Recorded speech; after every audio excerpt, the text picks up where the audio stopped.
Yo, what up? I just got the notification on my phone that that Huts finally uploaded a Crab Champions video.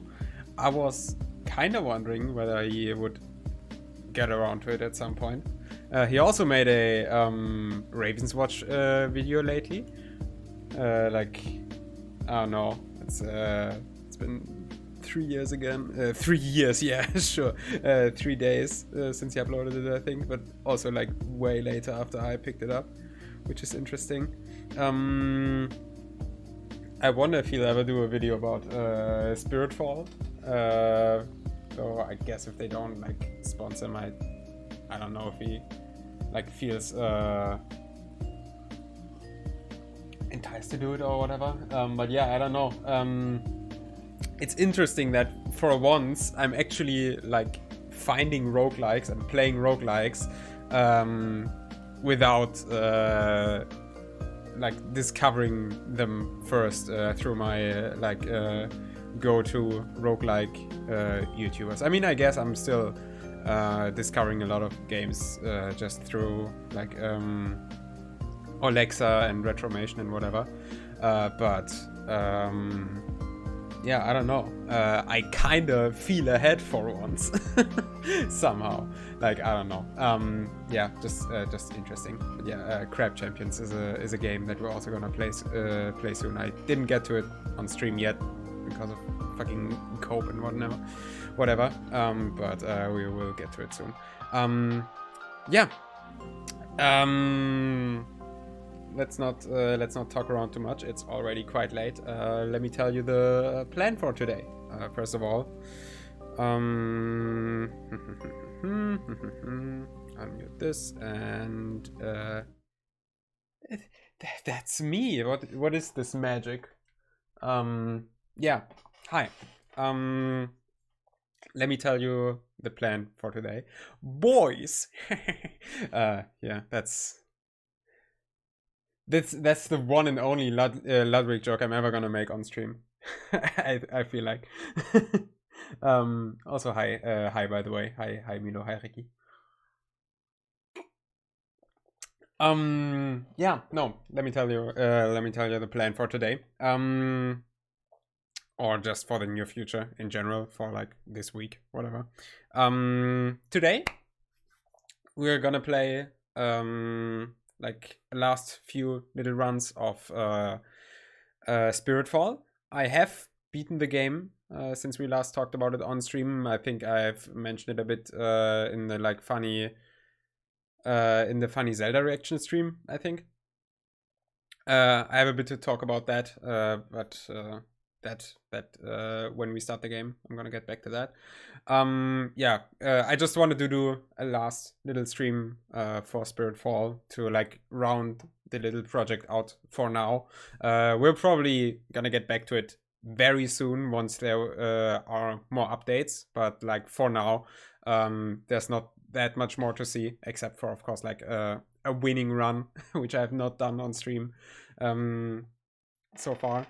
But I hope that we will maybe get lucky today. I actually have played the game a little bit earlier today, and like I got one win like about a week ago or something, and then I just picked the game back up today just to like because I was in the mood, and I got 2 more wins. So I think maybe if I'm not completely unlucky with like the items in the run and whatever, I think we may have a shot at least winning 1 run. You say that about everything. Honestly, Milo, just shut the fuck up. Like, literally shut the fuck up. You said about everything in the game that it's fucking broken, and yes, most of these things are quite good, but they are definitely not broken. Like, in the whole of the entire game, it's pretty much balanced, honestly.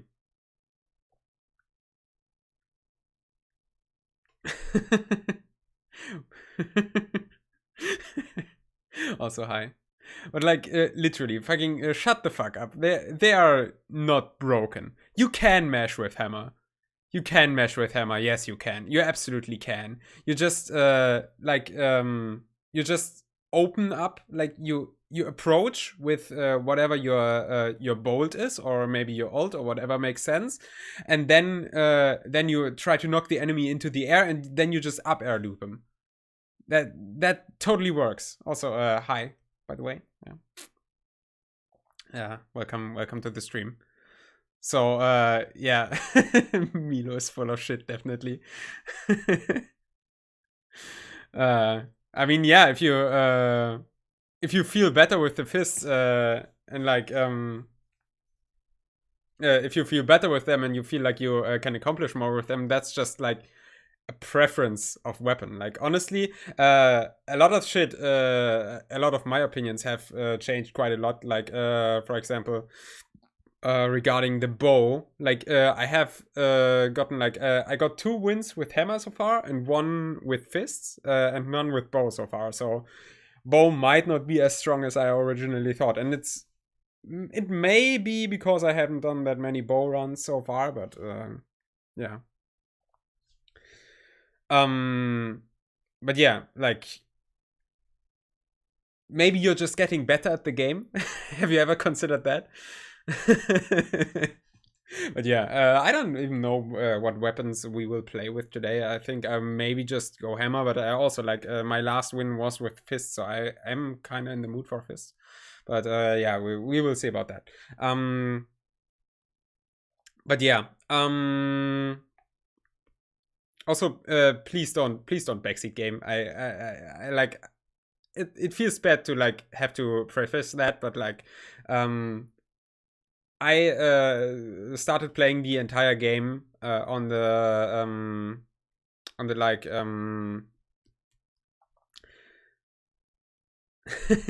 it wasn't specifically targeted at you. It was also like targeted at the new guy, and just in general. In general, I like it feels kind of bad to like have to preface that, but like I guess I have to. But like I started playing the game on the entire premise of wanting to play a game again without much prior knowledge. But at this point, I feel like I may know enough about the game. Like, I don't know. Just general shit. I mean, you will see that I'm bad at the game, and you may have the like urge to complain or whatever. But yeah, I think I'm like far enough into the game that I now know what my weaknesses are. Like, I know most of the setups and like good ability synergies and whatever. You will see. You will see. It has been quite a while since I played it last on stream. But yeah, I'm gonna get to that later. I wanted to fucking preface a whole nother thing. But yeah, I completely lost my train of thought. So yeah, what was I last talking about? Yeah, I wanted to do one last Spiritfall stream. Before we get on to other shit, because I got other shit to play. But I wanted to do one more stream about Spiritfall, because as I said multiple times, I have gotten better at the game since I last played it on stream, and I wanted to still showcase everything that I wasn't able to showcase before, like, for example, a winning run, if I'm able to. And also, yeah, just round out the whole little project, wrap it up nicely before we go on to other stuff. We will pick it up pretty soon, probably. I have seen, like, I think it was posted yesterday on the Discord, a teaser about I forgot what it was called, but like fused abilities, like collaborative abilities between the spirits. Like I completely forgot about the name, but like, you know how in Hades there were like certain blessings that were like combinations of multiple gods, or like not multiple gods, but like exactly 2 every time. that you could get in the late game when you were high on both gods like builds, build trees or whatever you want to call it. Yeah, basically that kind of shit that in the late game you are able to get abilities that combine the traits of two gods, or in this case spirits, I guess.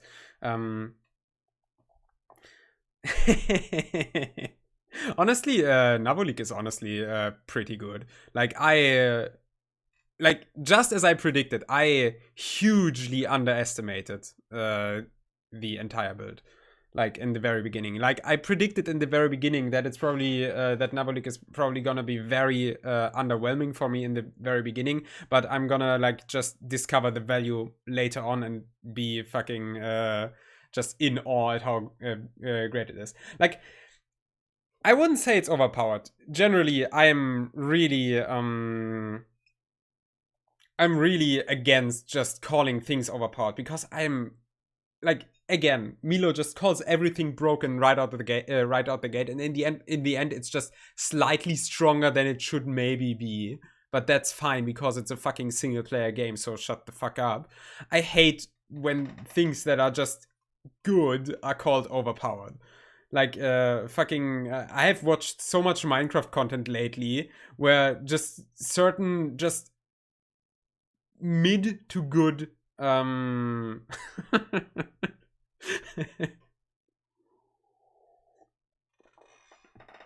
just like mid to good enchantments or whatever are called overpowered, and I'm so sick of it, honestly. Just call good things good. Like, if I were a game dev and people would just go around calling all my game decisions overpowered, I would feel horrible. Like, that is not to say that like that's not exactly what I want to be in the future, but like, yeah, like mending is like actually like, but mending is not really, mending is not really because it's overpowered. It's just because like it feels mandatory. That's more so a problem with the entire thing itself. Like, I'm not gonna get into that shit. What I meant to say is that only call something overpowered if it's actually overpowered. Like, especially if you're like trying to give feedback to someone. So like, yeah.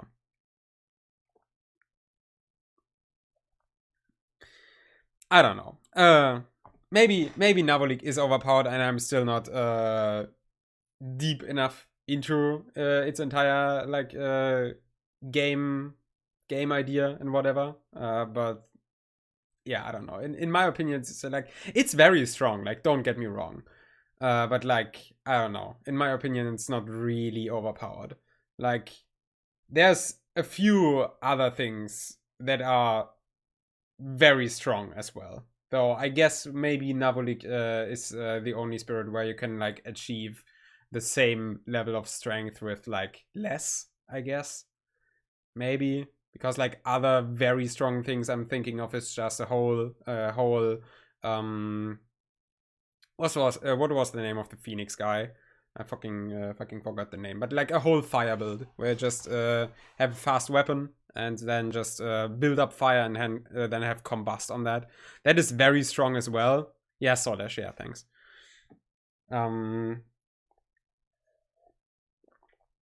I'm like deep enough into the game to know a few setups, but I definitely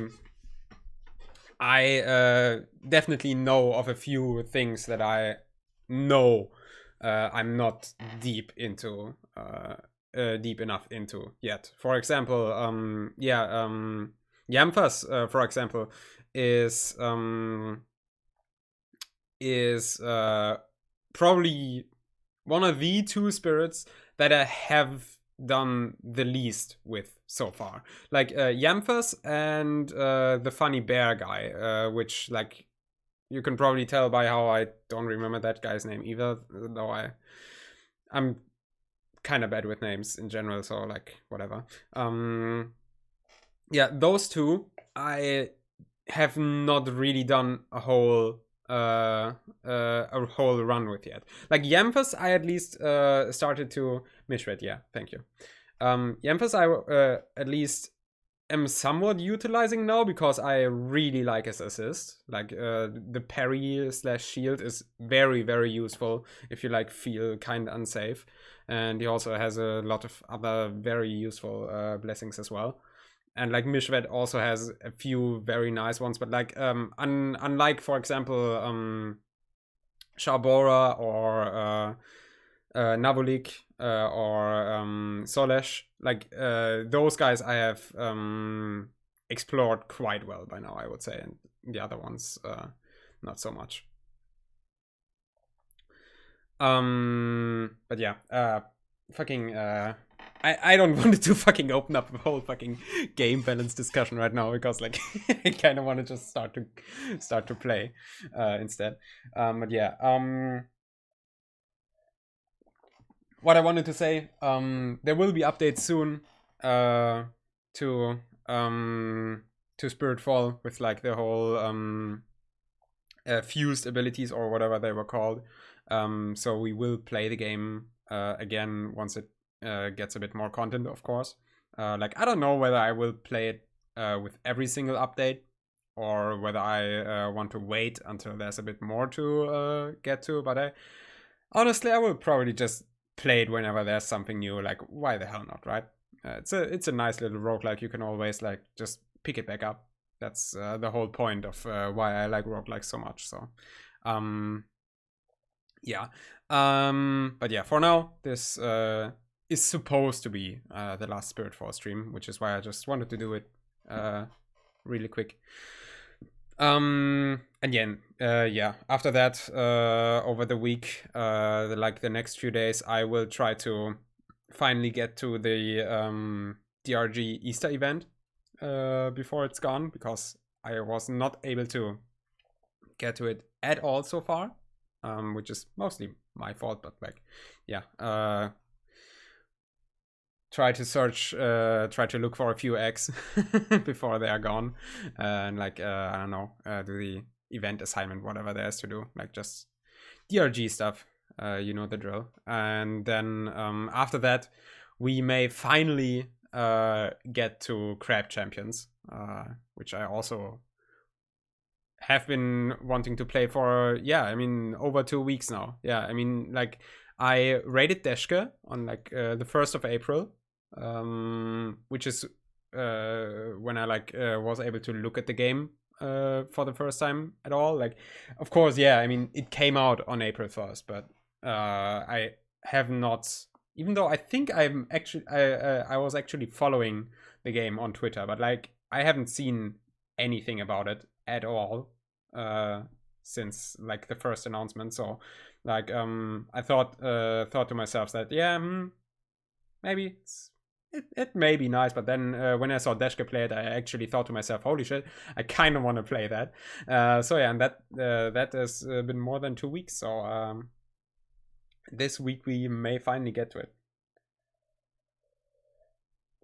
Which is funny because, as I said, Huts just uploaded a video about it.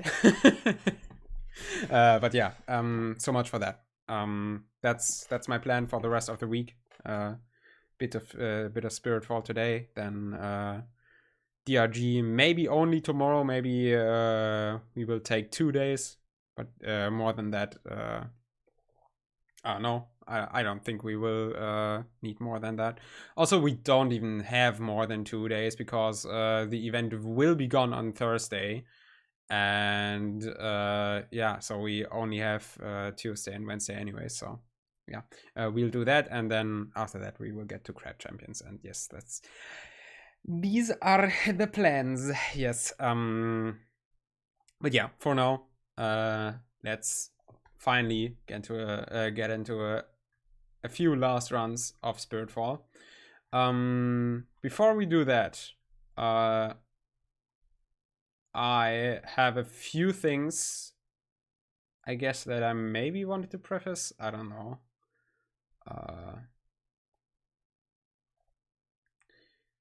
Yeah, no, I think we will probably see all of it in like the progress of the runs. Basically, what I wanted to talk about real quick is just like how I won my first run, and honestly, my other 2 wins weren't really all that different. Um, my first run that I won in the game at all was actually like that, which is why I'm saying that like maybe Navulik is not that overpowered, because it took something entirely different for me to win. But yeah, my first run ever, which like I don't know if you talk with me in private, you may know already. But my first run ever was just mostly I think Sharbora slash Solash. Basically, I mainly had the funny Sharbora bolt. Like I don't know how the ability, how the blessing itself is called, but like Sharbora's bolt. And then the upgrade which makes it bounce. I had those 2, and that basically just made it possible for me to basically, like, because I got it pretty early, and I was not. I think, did I even get past the? I think I didn't even get past the second boss on stream so far. I think, right? I'm not mistaken, right? I think, yeah. Yeah, I think I never even got past the second boss so far on stream. So basically, I just I got the bolt and the upgrade both pretty early. And that made it possible for me to pretty much ignore all the projectile shenanigans on the second boss, get past that. Then the third area in and of itself isn't really all that difficult, so I got past that pretty easily as well. Also, like, just being able to pretty much ignore all kinds of projectiles was pretty helpful, of course. I think I also had Shabora Stash, but I'm not too sure about it. But like, just I was able to ignore projectiles, which was really helpful. And then I had a lot of fire shit on my primary and on my launchers.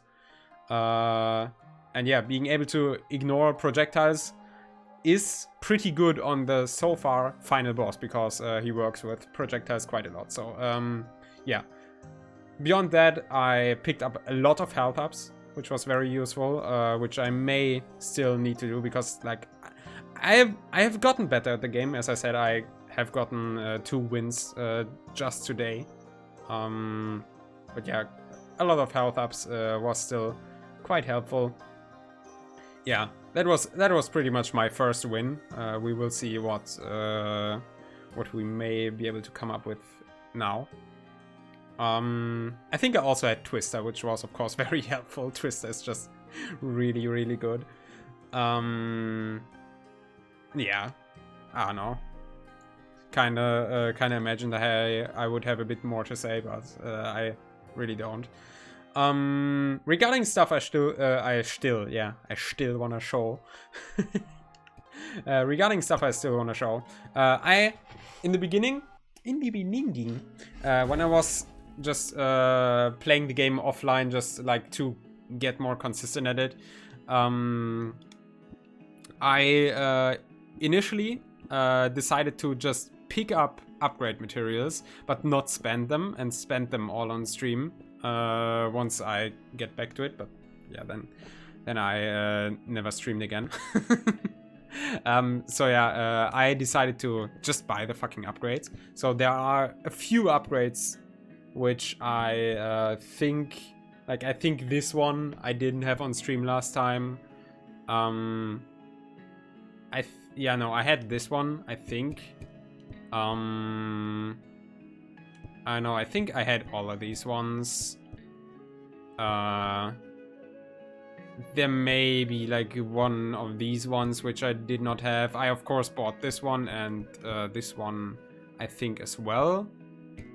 I think this one and this one I didn't own at all last time. Like I didn't buy them at all.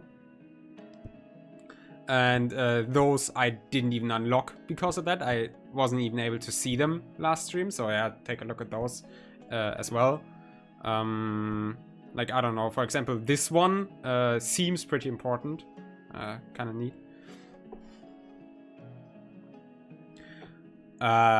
Did you just find out about Silksong for the first time, Lukas? Or why are you saying that just now? Okay.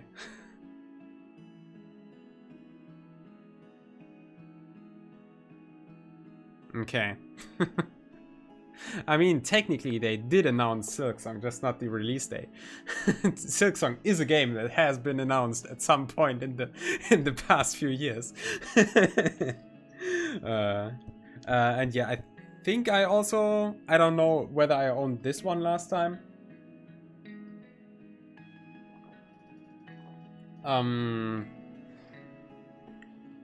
Yeah, just a few upgrades here.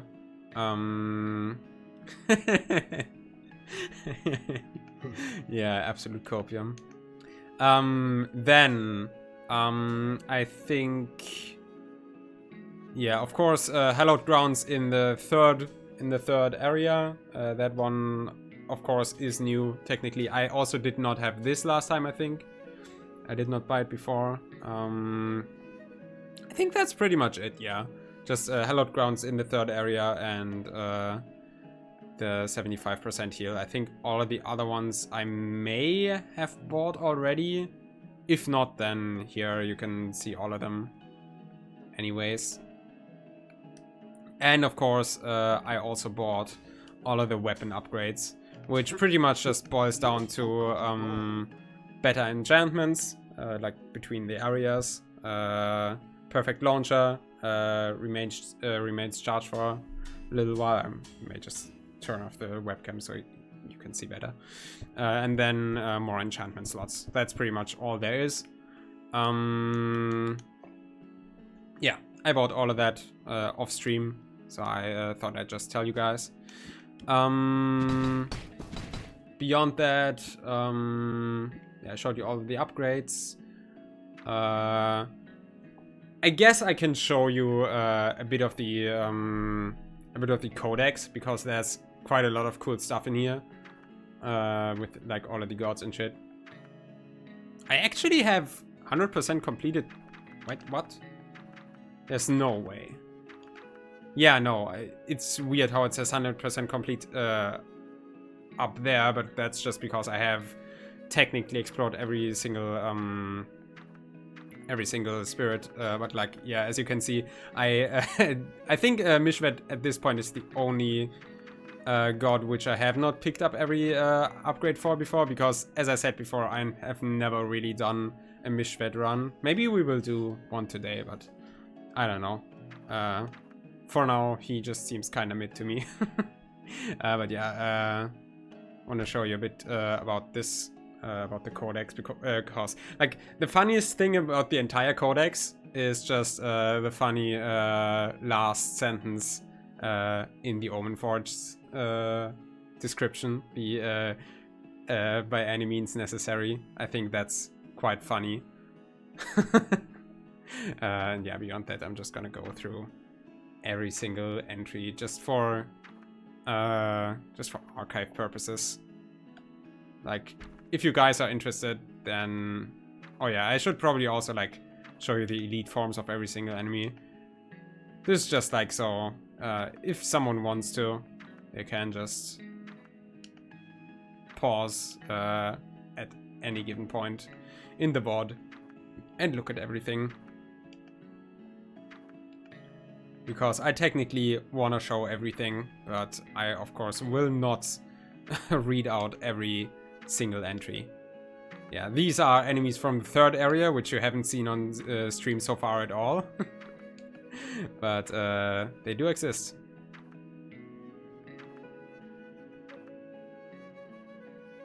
Yeah, then resources of course as well. I think like I have gotten good enough at the game to at least consistently get to the third area. Like, second boss is still quite close for me, usually. I have only like once beaten the second boss with it not being close, with me like still having, I don't know, 50% health. or something. But yeah,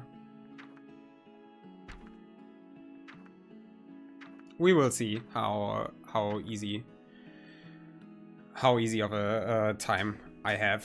Like I have gotten better, but I'm still like not honestly, not that I would consider myself that good at Isaac and Risk of Rain. If you look at how I performed in the last few times that I streamed them. But yeah,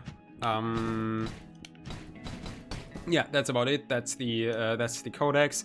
I will show you one more thing in the stream, which is like connected to a hidden achievement, if you guys are interested. But beyond that, everything I still want to show is just one good run. So let's get one. Why don't we?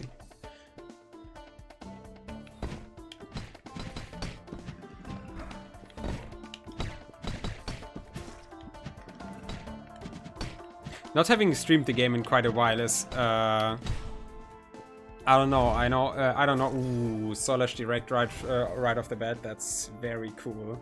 I may just go for like a fire run, because like fire runs are just good with the fist, because you are able to apply so many little hits, and just applying the burn is really easy with them.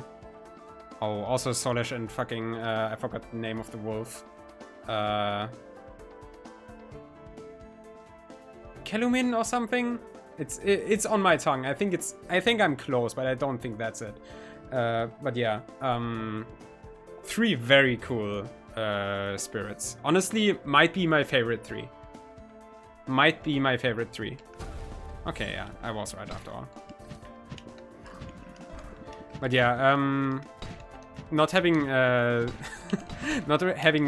played the game on stream in a while, of course made me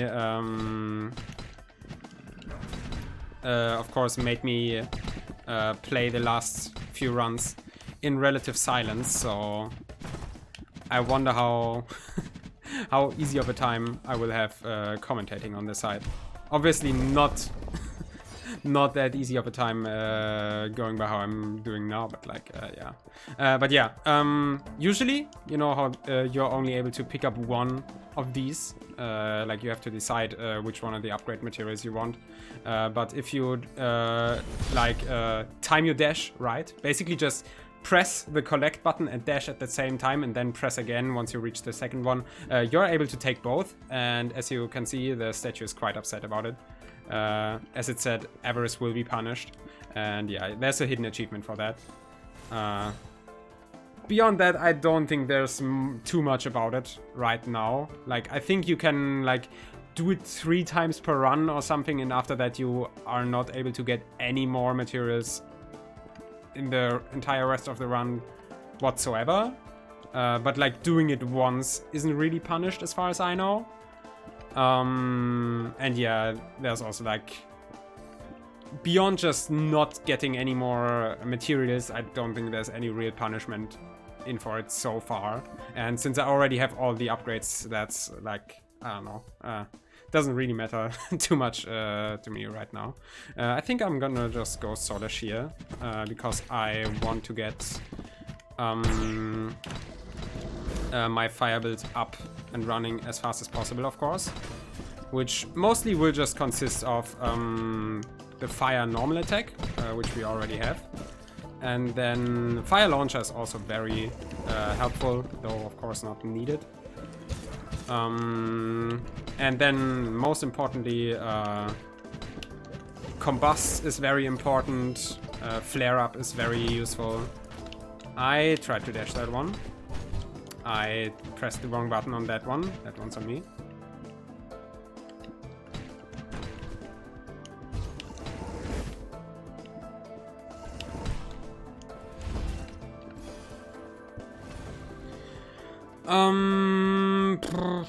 Oh yeah, true. Spread fire is also very useful. There's also combustion. I kind of want both, but since spread fire is a rare, I think I may pick that up for now. I think I may just take Spiritfire now, because like I actually want both eventually. Yeah, where do we go then? There's a lot of health ups, which I may just take. I may just want to take all of the health ups. I will not be able to take all of them though. Not if I want to do the rift. I could just ignore the rift though, if I wanted to. I think I'll just go like go here for now, pick up all of the health upgrades that I can, and then we'll see.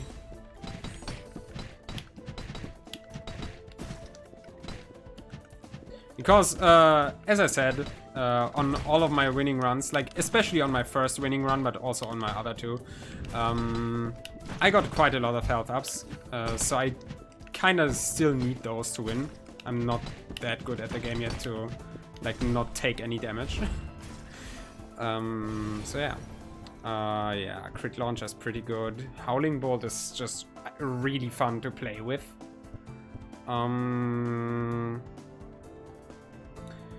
Yeah, phew. I don't know. The rare rending launcher is kinda interesting here, just because it's rare. And like I technically the fire primary attack is enough to like do what I want to do. And like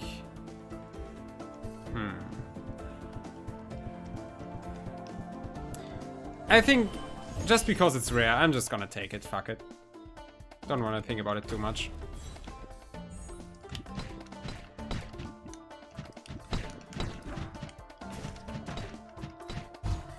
Also, yeah, one funny thing I failed to mention. Like, you know how last stream I was talking about how getting more used to to using my bolt is probably gonna be really important, because like last stream I wasn't really using my bolt all that much. Can you just stop running away, please? My god. And yeah, ironically, my first win was one where I was carried by the bolt. So yeah, getting used to using my bolt more was in fact one of the winning factors in the end. And I think like that one was a stupid bolt, but I think I am using it quite efficiently by now. I also just jumped into that.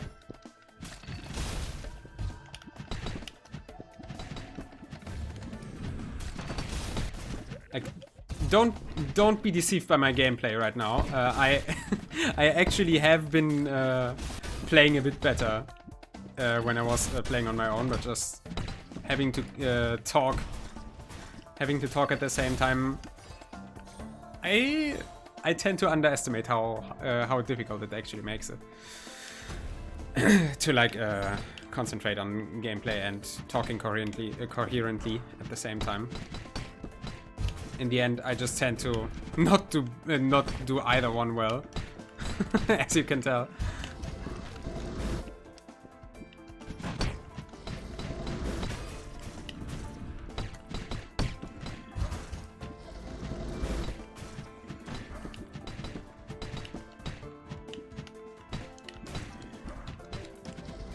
Getting kind of brave here, just like I don't know what I'm thinking when I'm doing this, but I'm pretty sure that like 2 runs ago I did not just straight up dash through enemy projectiles, but I guess it looks cool, so yeah, I'll just keep doing it.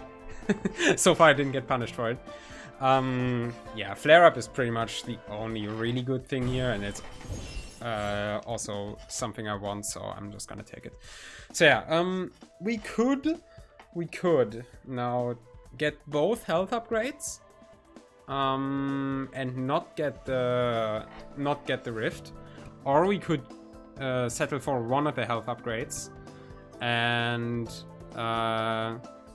get an additional 100 dust and 1 additional essence, given that we beat the rift, but that is to be expected. Like if you're gonna go for these risk reward mechanics, you like in these kind of games, roguelike specifically, you should like if you go for these risk reward mechanics, you of course should always calculate in the highest possible reward, even if you may not be at the level required to reach them yet. Maybe not in the very beginning, but like once you are getting kind of close, if it's like important for like routing, planning, whatever, that is how you should plan your runs, in my experience at least. And then just because it like makes you do more efficient routing early on in your like playtime, whatever. All of these, not really. Like, I'm gonna go with this one. All of them not really that huge. Yeah, I guess the launch upgrade is kind of good, but I'm not really using launcher much with this. So, but yeah, you should like make it a habit to like do more risky routing early on, even if you're not up for it yet in terms of gameplay. That was not the move I wanted to do. And yeah, like at this point I should be good enough to also actually follow through with this routing.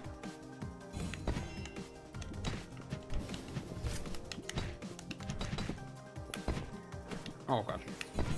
Yeah, very nice. But hey, I may still fuck up because so far not my best performance, as you maybe are able to tell by the fact that I'm taking stupid hits against this Blightthorn.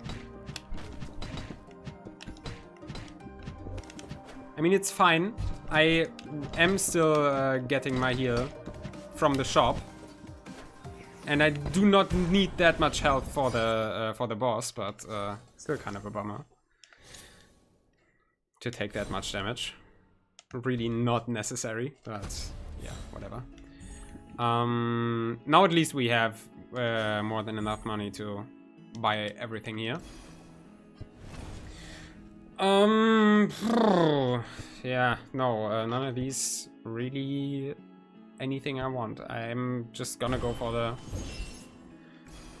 the money multiplier, because that one's at least somewhat consistent.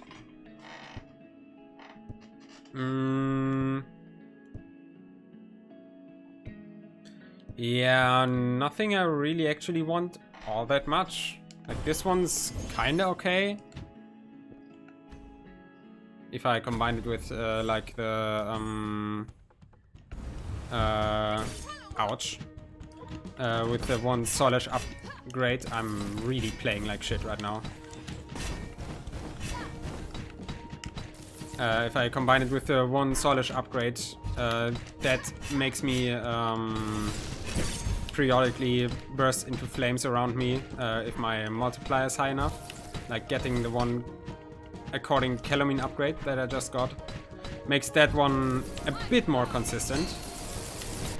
I just fucking completely forgot to... Ooh god.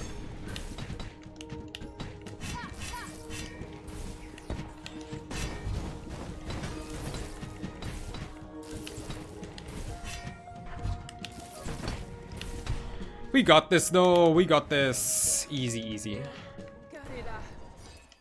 Easy, easy. Yeah, 6 essence, that is okay. That is my average by now. I think I should, like, slowly I should maybe be able to reach 7 essence if I played absolutely out of my mind. And then I would be able to just buy everything. But yeah, 6 essence is fine. Let's just see which one we don't want then.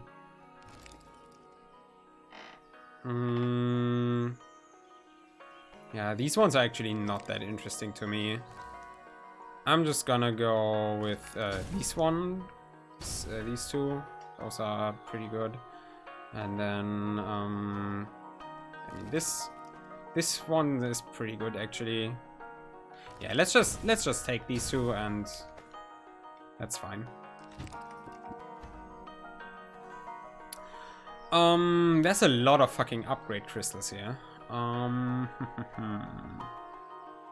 that much solish. I think for now we're gonna go health on this one definitely. And we're gonna see. Which bolt do I want on this run? I don't know yet. Seems to be, oh god. That was... Oh god! What am I doing? Since we have Shabora, I may just go for the Shabora bolt. Solish bolt is of course very fun for the fire build, because it just applies a lot of fire. And yeah, Howling Bolt is also just really fun. Just to play with. But I think... we're gonna see what gets to us first, and then we're gonna decide. Ouch. But I definitely need a bolt upgrade, because like default bolt is fine. I have gotten used to it, but I still prefer to actually have an upgrade there.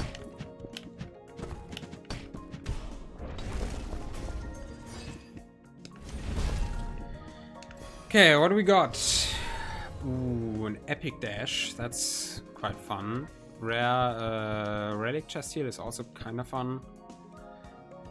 The rarity on the dash is honestly not really that important, because you don't take impervious dash for the damage. You take it for the invulnerability and immunity to projectiles. So while it is very alluring to see the funny purple on this one, it doesn't really matter, honestly. So I'm just gonna take this one for like safety. Yeah. And then we're just gonna go with health. I think just going health is just what I should be doing, just for like consistency. Or rather, my lack of consistency.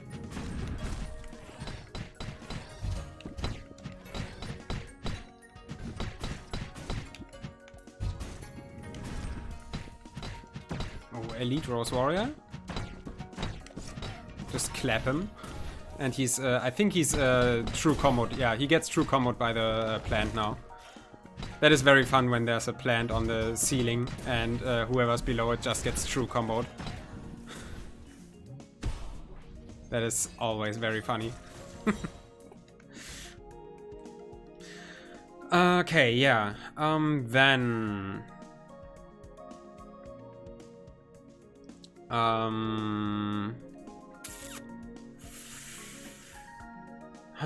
the money is pretty interesting, though I have a feeling that we don't need it all that much. Like, we get a health up either way, no matter which way we go. So I think we just go right here, get the health on this side, and then go for the Solage, then Shabora, then Rift. I think that is probably the best idea.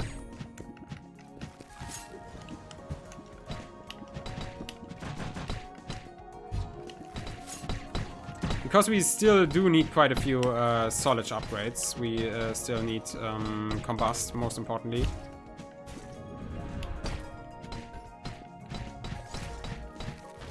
I was stuck in my own combo. I wanted to bolt to interrupt the attack of the Ronin Shroom.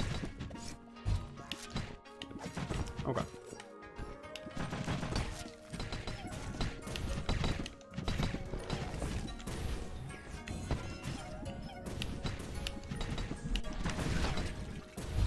Also, I think it's so funny, by the way, how the Ronin Shrooms are one of the by far most dangerous enemies in the entire area. And then there's one single enemy in the entire game that appears in more than one area, which is the Ronin Shroom, because it also appears in the third area. I think that's just so fucking funny, hilarious even, hysterical. Yeah, I think I'm gonna go for the upgrade on this one. Like, I'm gonna need the money for the final shop. So let's just not spend it prematurely and get the upgrade crystal instead. Ouch!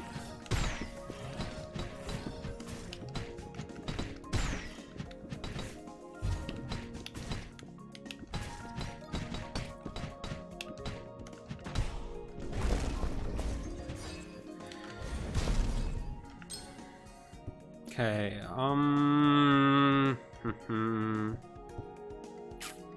yeah. None of them really all that interesting. I guess, like, the launch upgrades is actually, like, quite big. It's like plus 50% of the upgrade. Like,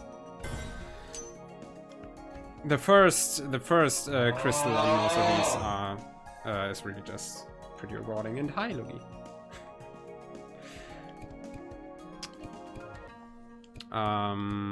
Yeah. Gonna go Solish on this one. Yeah, Lugi just fucking... Lugi enters stream immediately bored. I can completely understand it. Yeah, no, I get it. I get it. At some point, I should just fucking do a stream where I have fucking 10 hours of silence broken by occasional, like, I don't know, laugh track sounds or something. I should just do a stream with that at some point.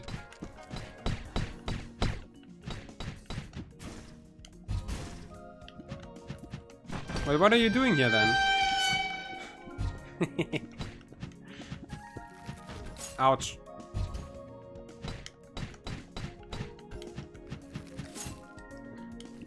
Fucking elite, dude, fucking elite Ronin Shroom. Absolute menace. Piss off. He will hit me one more time. Okay.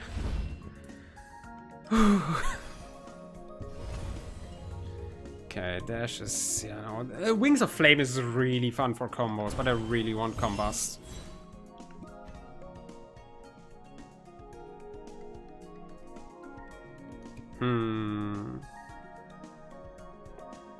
Also, I am looking out for the time.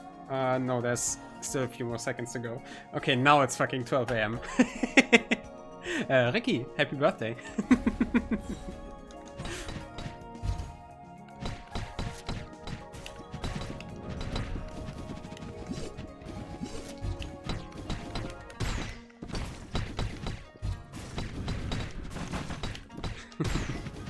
Yeah, have a, like, I don't know, it's like, it's fucking 12 AM, so there's not much to say right now, but like, oh, ow, I'm gonna die here to this one enemy. But yeah, I don't know, have a great day, my man. Of course you did not forget, you would never.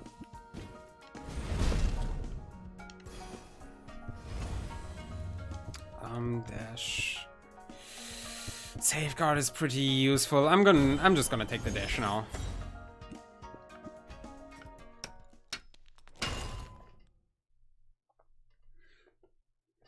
I mean, if you if it works for you, if you like don't have shit to do during the day, like I would be quite content with such a sleep schedule, because like most of my activities take part like past 4 PM or something anyways. Like I am also most active like past 6 PM.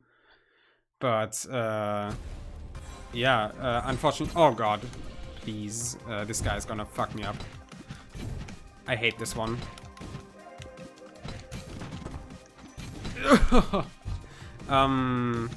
Yeah, like unfortunately I have stuff to do. Did he just jump into the blast zone by himself? Ouch. But yeah, like, unfortunately I have stuff to do during the day. if I didn't have to, then I would probably also go for a sleep schedule like that. So, if you are content with it, if you don't have like any obligations during the day or anything like that, then go for it, my man. Like, I know that I personally would be quite happy with it if I was able to comfortably hold a sleep schedule like that.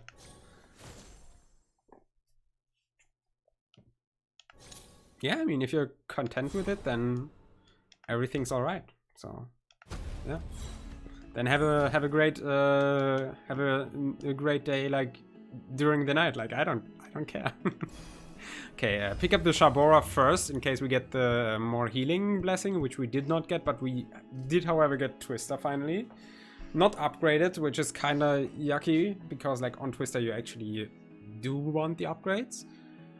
I'm just gonna take it now though. Healing. Howling Bolt. Ooh, the base 3% crit are quite tasty though. This one's also pretty funny.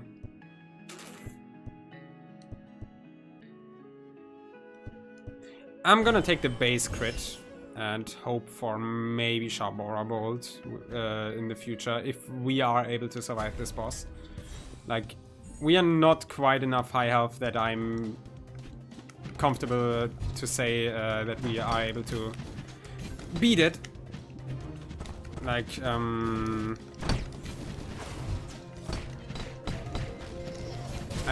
not yet comfortable enough to say I would be able to.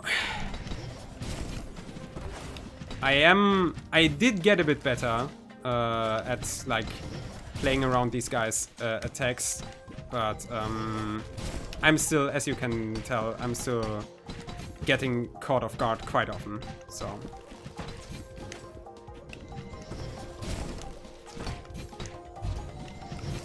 Ooh.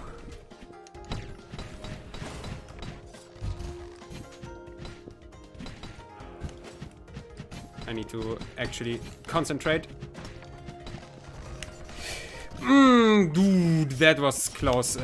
Using Twister there was a pretty bad decision because I was almost about to get hit by the arrow.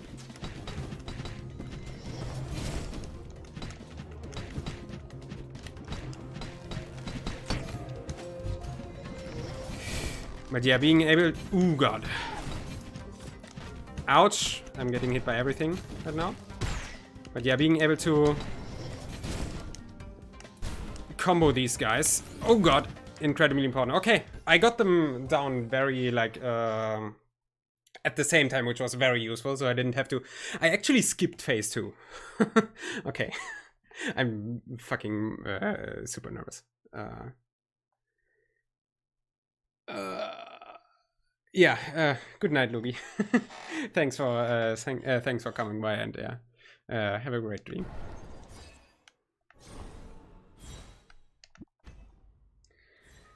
Oh boy. I was fully expecting to die on that boss, by the way.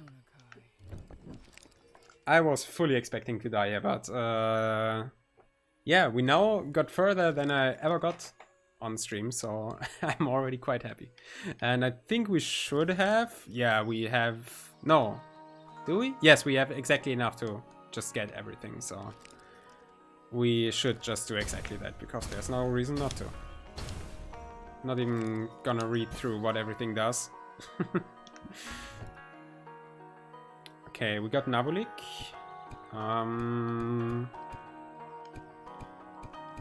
Quite fun. I think I'm gonna go upgrade Crystal here. Like in the third area. Going for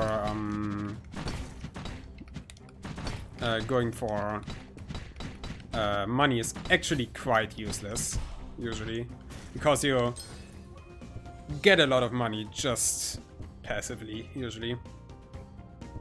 Flare up would be kind of funny here, but yeah, the upgrade on Scorching Attack very important here. Gonna go Shabora on this one. And there's the Ronin shrooms. Oh god, they're trying to double team me.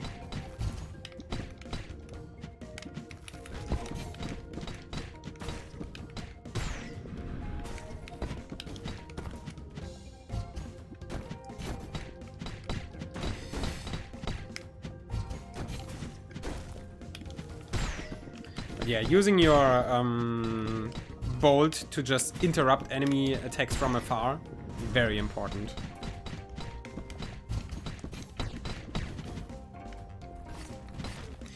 Yeah, I tried to do it here, but as you were able to see, it was on cooldown. So I did get hit. Oh god.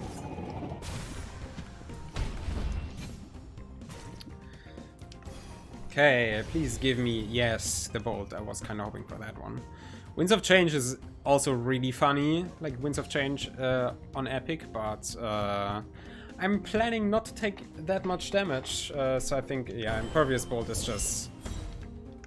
I know it's kind of lame, but it's just good, so I just want to go for it. Yes. Tribute Room, honestly, we have quite a lot of health. Is there, like... there's a shop right after, technically. We could get more by just going for the Tribute Room.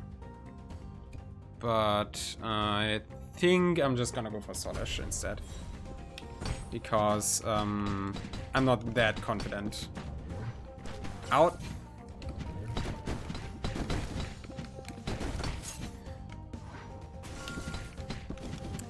But yeah, as you can see, the funny flame wings on the double jump, very funny if you like lock the enemy into footstool combos and the like. If you like just in like jump combos, like for example with fists, mostly just forward air stuff. Very fun. Very important there. There's our combust. And yeah, the other ones are quite boring anyways. Like I know I talked about this one before, but it's just like it's not that great, and you will most likely lose it on the final boss anyways. So combustion is really important. Sadly, it's only common, but yeah, it's fine. Yeah, relic chest here, and yeah, now you can see. Enemies just burn.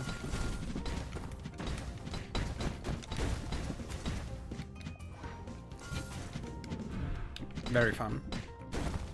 Very good commentary as well. Oh boy.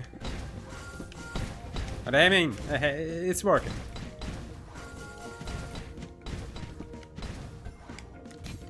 Howling Bolt is also, not Howling Bolt, like Impervious Bolt, I think it's what it's called, is also so cool to just like combo enemies around with.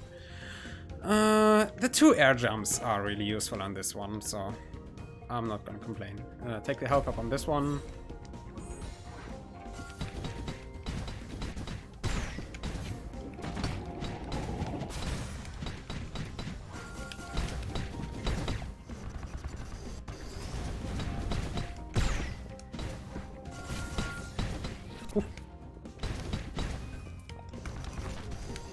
Yeah, that was entirely unnecessary to get hit by that. Honestly, usually I'm having a much more easier time with the 3rd area than I'm having with the 2nd area.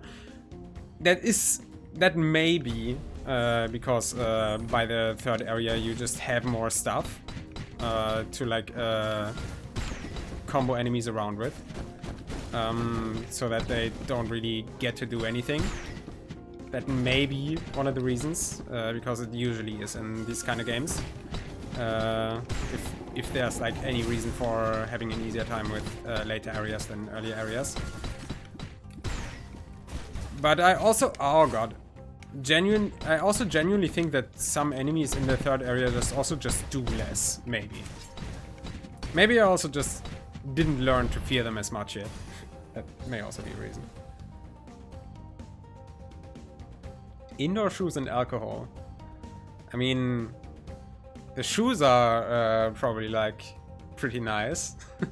Like I don't know what I just like talking about like I mean I guess I wouldn't I'm assuming you just mean house shoe, right? Because like I wouldn't know how to say them how else to say to like translate it as well, so yeah.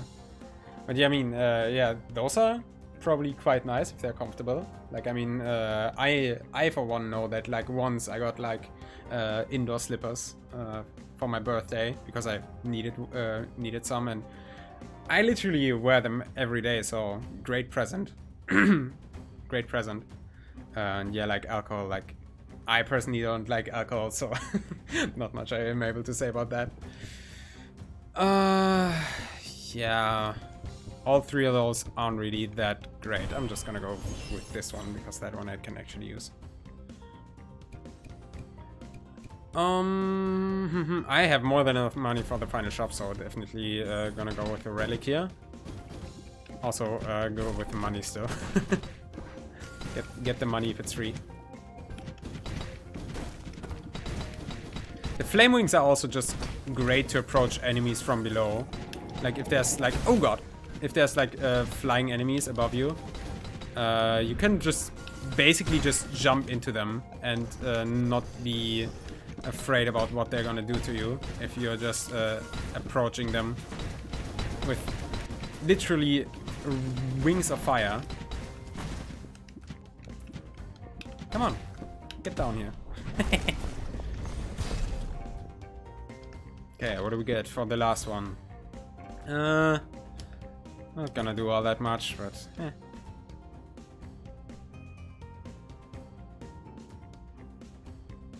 You mean from the flame wings? That's really nice. I didn't notice. Yeah, that's a very nice blessing. That makes it even better for like footstool combos then. Oh yeah, fucking! This exact same thing happened to me literally last run, and I was thinking, that's really cool how I reached the final boss with full health without even needing to buy health. But now I did it again. Like, you know what I mean by thinking that the third area might be easier? Yeah, that's... Yeah, I see. I never paid attention to them. That's really nice, yeah.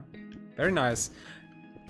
Also, like, one of the upgrades that I didn't really pay too much attention to in the very beginning, but I really learned to love. Because it's just so great for just mid-air combos. If you're just on top of an enemy and just, like, forward-airing them, and you just keep footstooling them and hitting them with the flame wings, and they can't really do all that much. It's great. It's great. I should have maybe taken Funny Bear first, in case I got Aurora Borealis. But, this one's also like, this upgrade is also one I didn't really appreciate all that much early on, but I actually learned to appreciate more the more I went on.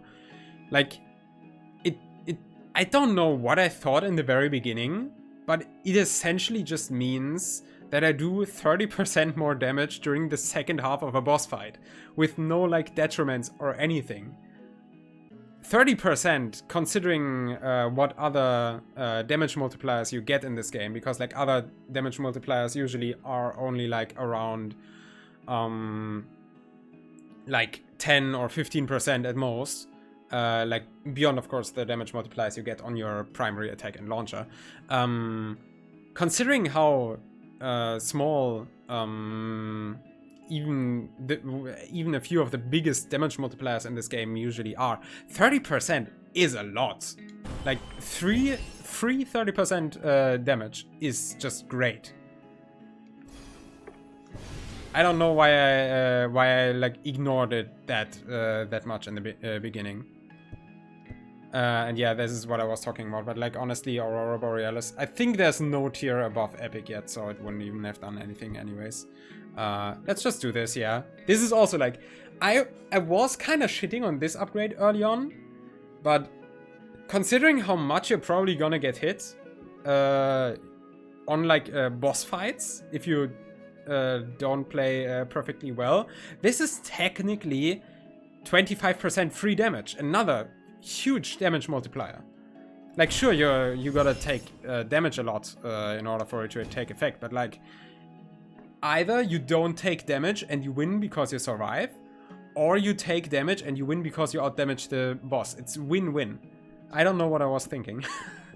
Literally. It's a great upgrade, actually. And yeah, I mean, yeah, I got the impervious bolt anyways, which also and the impervious dash. It's gonna make things a bit more easy on this on this boss anyway. It's still not free. I'm not good enough yet. But it should be fine, I think.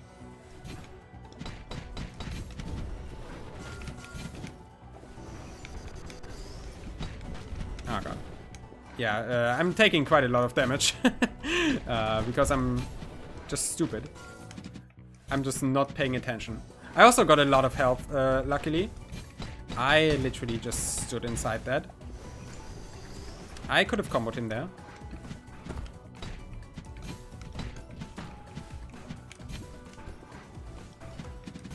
What are you doing? Why can't I hit you?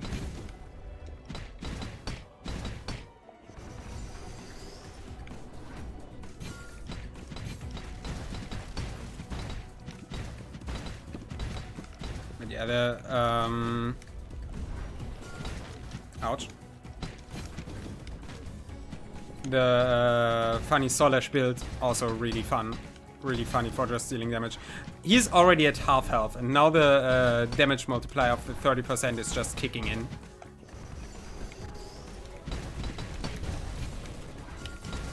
I'm taking a lot of damage still, but like, I'm just out-damaging him.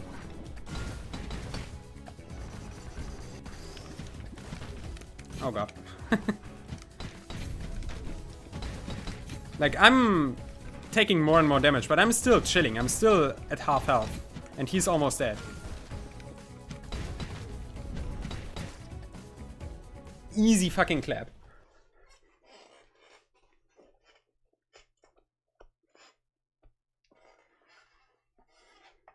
You meant the skeleton in the back or the guy himself? And yeah, have a good one, Milo. Yeah, Milo, you have a good one in general, but like, have a good one, Mukash. Thanks for joining, I guess. Have a wormy one, you too. And that's interesting because that was the first time I've seen that because with the burning bug. But nice to know, and thanks for telling me, I guess. Because yeah, I don't know. I did not know. Then again, this is only like the 5th time or something that I reached this boss, so.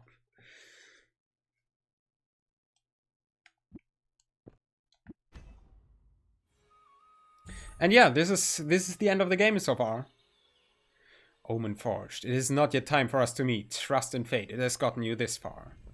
I think there's more dialogue when you get here the first time, but yeah, this is technically new, new for streaming purposes. That sounds kind of sad, especially considering how good of a build just burn and combust is. But yeah, I mean, let's just hope that it gets fixed fast. Like, not much more we could do about it. Also, yeah, at the top you can see my fastest run so far, I guess. It's not that fast. I don't think 17 minutes is that fast. I haven't looked at any of the speed runs yet, but I don't know. It still is a lot faster than the current run, I guess. So yeah, I don't know. Yeah, and this is about everything that I wanted to show in this game before I laid it aside for now. So I feel really accomplished. Just winning a run just like that. Yeah, I don't remember going for speed in that run. I just played a run. It was like literally earlier today. It was like my first win with hands too. Was pretty much this exact same run that I just did. Maybe I don't think I actually had any like of the Shabora blessings in that run. I actually like beat it more legit, if you wanna say it like that. Although actually I don't think I actually cheesed the boss that much with the bolt this time. I actually didn't use the bolt all that much, if I remember correctly. I don't know. I already forgot everything I did, even if it was just a minute ago. But yeah, I just played there, and I just got like 10 minutes faster than my previous fastest run. So yeah, I don't know. Favorite weapon? Hard to say, honestly, because like I usually just pick my favorites by how easy of a time I have with them. Be it like, especially if it's not because the weapon is just strong in itself, but because I just like mesh with it. Like, yeah, I guess that's what having a favorite means. But yeah, given that, like, I mean, I have 2 wins with hammer and 2 wins with fists, so I guess I kind of like those 2 equally right now. In the beginning, bow was maybe my favorite weapon, but like by now, I actually think that may not be the case. I don't know. Like, if you would have asked me like before this run, I would have probably said hammer, but now I had a lot of fun with fists as well, so I don't know. I'm bad at picking favorites. I'm sorry. But so far I would, like, realistically I probably actually like all weapons pretty much the same. And like, I guess I like both. I guess I like bow the least so far, but that's also because I didn't have that much success with it yet, which is why the next run I will play with bow to just like see how much of an easier time I will have, because like I also haven't played bow in quite a while, and most of the hard times that I had. Let's just do a Mishwed run now. Like, let's just try and see how good it can get. If at all. Let's just do a Mishwed run. Probably not the best for bow, but yeah, like in general, I don't know. Going for the money here seems kind of fun. All 3 seem kind of fun. I'm gonna go for the money. But yeah, like most of the issues I had with bow later on were mostly probably also just because I was just bad at the game. And like I had to get good at the game to even appreciate hammer. Because early on, I absolutely just didn't understand hammer. Because I didn't understand the game. And I thought bow was just, ouch. And I thought, that's once on me. And I thought bow was just the easiest weapon because like you can stay at a distance, right? But then I finally understood how you're supposed to play the other weapons, and now I don't think bow's that strong anymore. Actually, I think bow may be kind of the weakest because like it makes it harder to build up synergies with your bolt in some kind of way, because like usually you want like a bolt, like usually as far as I can tell, the bolts are like balanced in such a way that they balance out your melee attacks, right? Like either they are a good ranged attack to like use in conjunction with your melee attacks, or they are howling bolt, which is just great for comboing. But like with bow, that entire dynamic changes because you are ranged to begin with. So yeah, I don't know. But like with my now gained knowledge, I think I may be able to appreciate bow a bit more once I get more into it, I think. This one's okay. I appreciate the free gem. Yeah.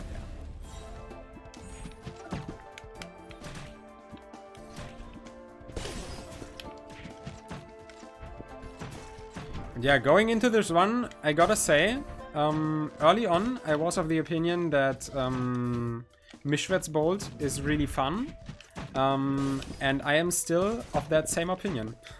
I didn't pick it up in quite a long time, but it's still incredibly fun.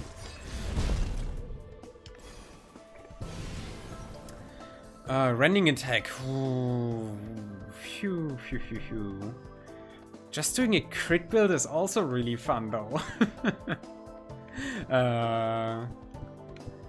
I'm gonna try and go for Mishvet run though, just for the sake of doing it at least once. So I'm just gonna go for occultation now, because that one's actually quite good with the bow. Because like if you like pierce your enemies with your launchers, they do end up on top of each other quite often, if you believe it or not. Ouch.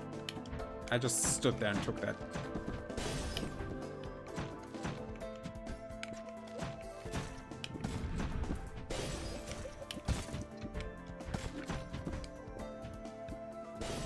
Wow. That one... That guy must be mad. Like, he got sniped in the corner. And it was fully unintentional.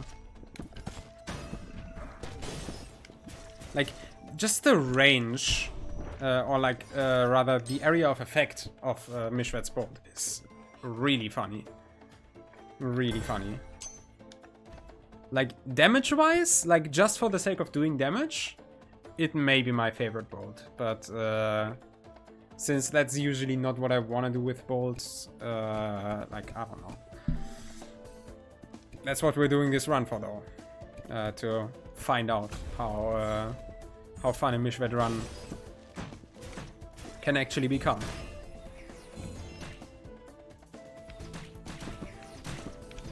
And then once dual blessings get added, we may not want to go for solo runs anymore anyways.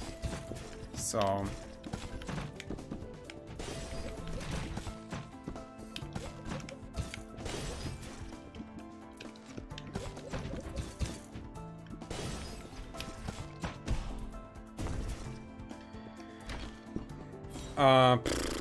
yeah. No, this early on that might actually... And the shield damage is also pretty useful.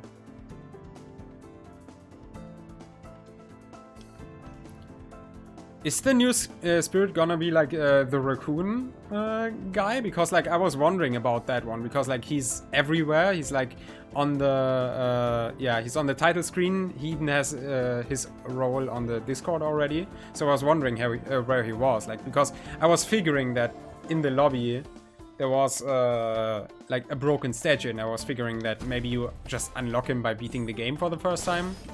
But yeah, he's just not in yet, and yeah. Yeah, I'm curious to see what he may bring to the table. Like another debuff, probably most fun, because yeah, debuff, like buffing runs where you buff yourself with like poised and electrified are quite fun, but just debuffing the enemies with like wounded and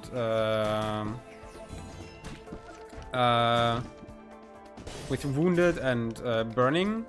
Those runs are usually the most fun runs to me, which is also why Flare Up is probably my favorite upgrade in the entire game, because it just synergizes so well with these kind of runs.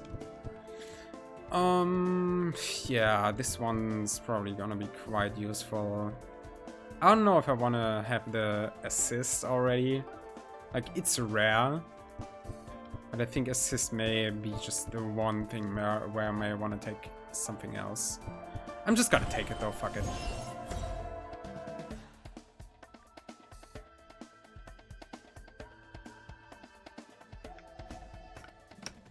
Yeah.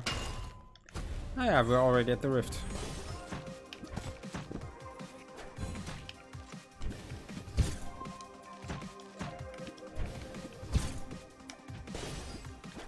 Ah, damn. I tried it. Ah, fuck it. I'm dying.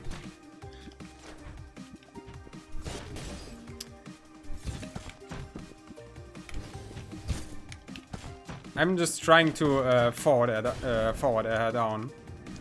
Which, like... I'm getting hit by all of her bolts.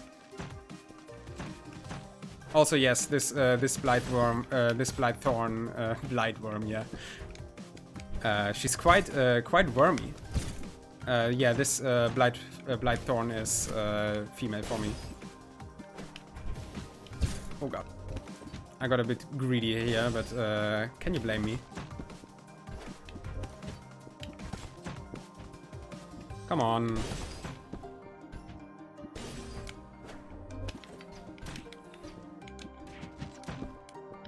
Let yourself get forwarded. Come on. I want to do the funny again.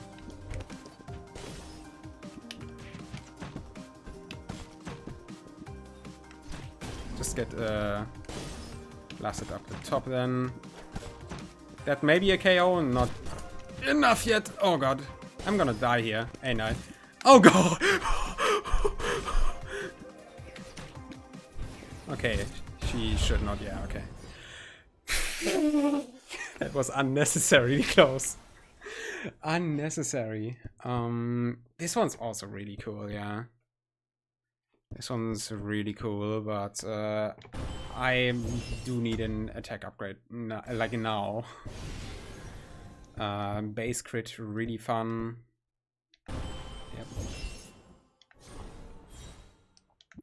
Let's just hope that the 30% health from the shop are enough.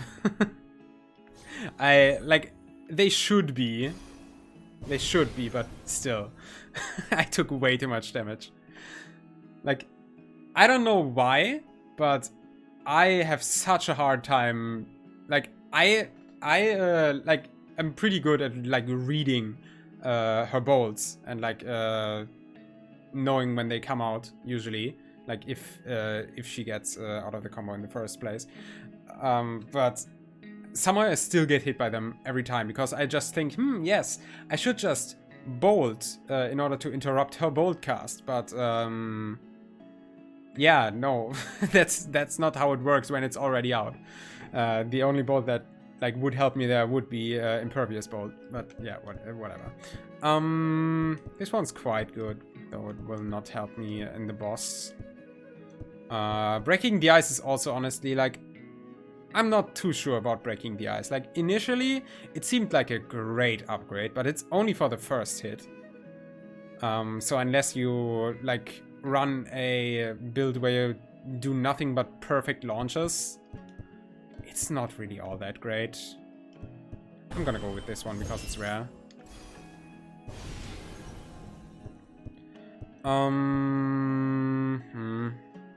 Also, I forgot, I had my assist the entire time. I did not use my assist a single time during the entire rift. Should probably have done that, but yeah, whatever. Yeah, no, I'm gonna go with this one because I want to try and go for a full Mishvet build.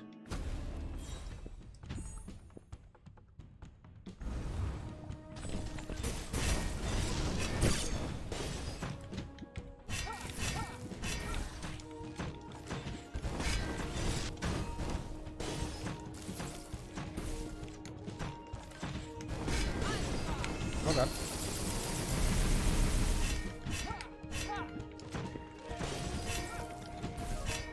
Frost is really cool in just because the enemy gets slowed.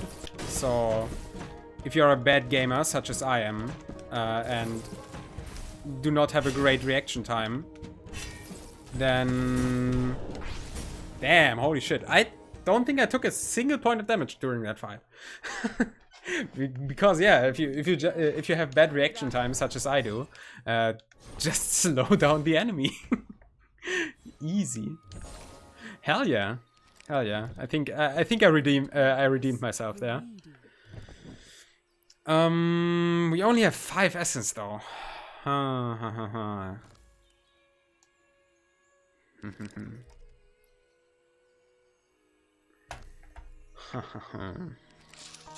Like, attack plus 10% is already pretty no-brainer, I think. The ricochet is also really good. Okay, I'm gonna take the attack up, I'm gonna take the ricochet, and like, getting these two would be good, but I think I'm just gonna take this one for now. And we still have a chance to get more of that one later, I guess. Okay. Yeah, going hard on Mishvet here, then? Though on the right side we have 2 health upgrades, and I do still want health upgrades. So I guess we're just gonna... I think we're gonna go right here, then get the 2 health upgrades, get the 1 Mishred on the way, and then go for the Mishred in the middle here, and then we get another health upgrade from the Rift. That sounds quite alright, I would say.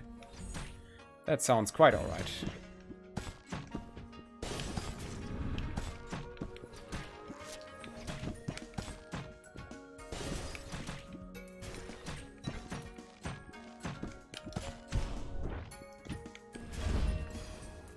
Okay, what do we get? Yeah, Zealous Heart is pretty good. Unearthed Verve. I was irritated because what the fuck is a Verve? Actually, I never paid attention to that. Am I just... obviously, I'm maybe just stupid, but I do not recognize that word, sorry. I never paid attention to it. Yeah, I'm gonna go with the Zealous Heart anyways. Please, chat. Please enlighten me. What the fuck is a Verve? Beyond just like... I do remember there being like... I think it was like a streaming service or something. Oh, fuck. Like for like...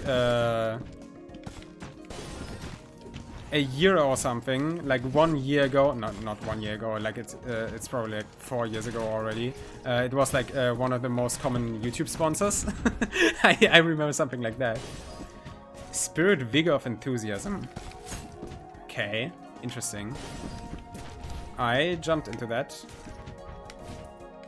That's, I don't know, cool word, I guess. Never heard of it. Ow. I preemptively said ow, because I predicted getting hit by that. Ooh. Because my bolt was off cooldown. Or on cooldown, rather. Energetic. Yeah, it's, I don't know. Interesting. Like, never heard of it before, but sounds nice. It sounds cool. Very, very eloquent.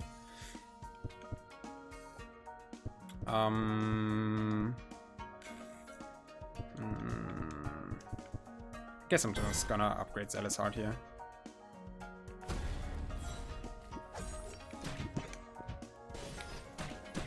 And then just stand in the corner and spam launcher.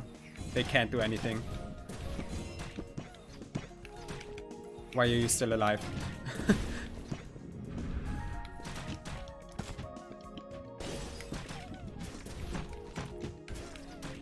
Oh god. Why is there another one? And an elite one too. I jumped into that one. Oh god.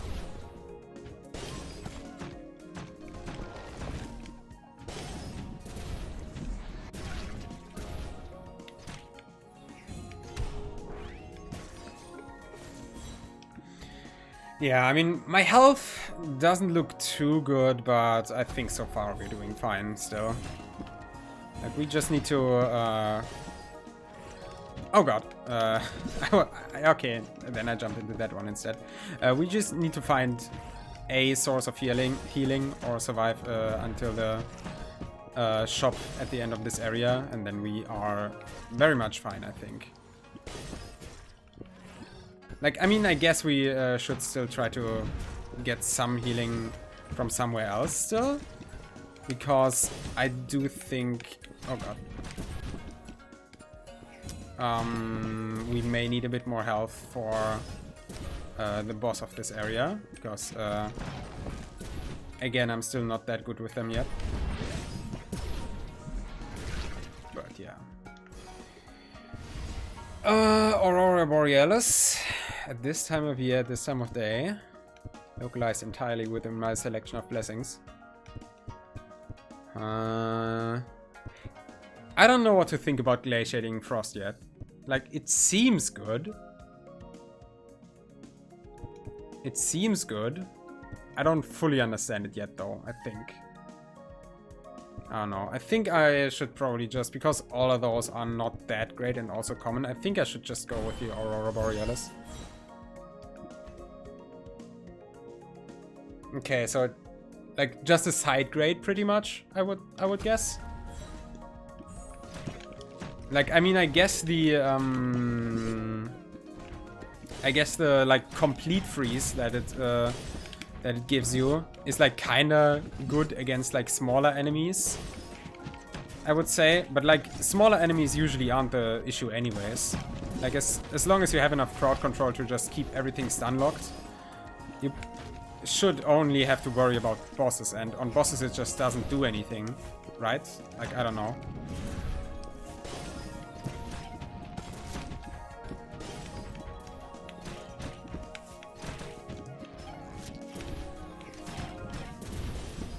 Oh god.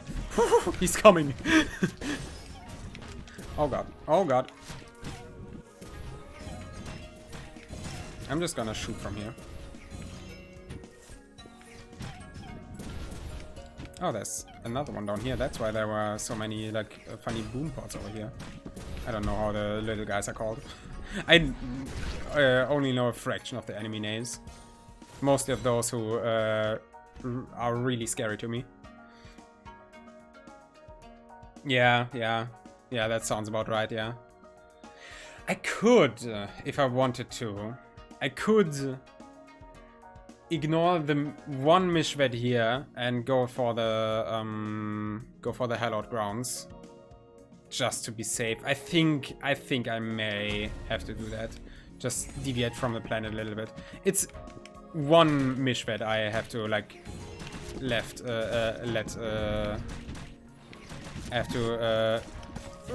leave by the wayside.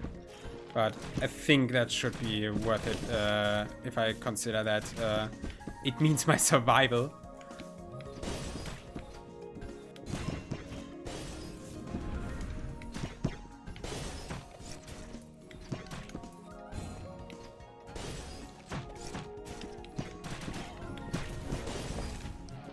Oh god.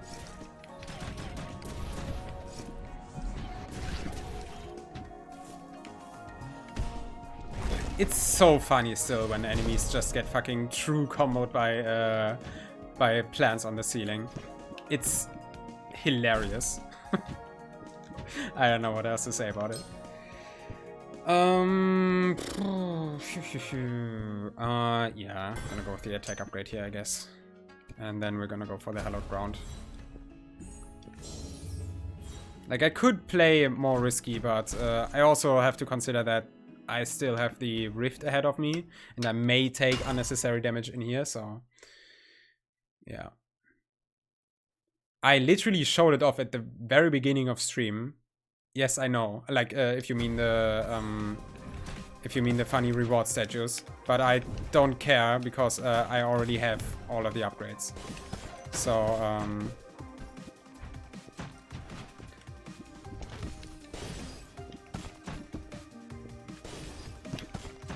in what ways does it make it actually harder? Because from what I know, that was pretty spicy, by the way. That was like kind of funny how I just caught him off guard on top there.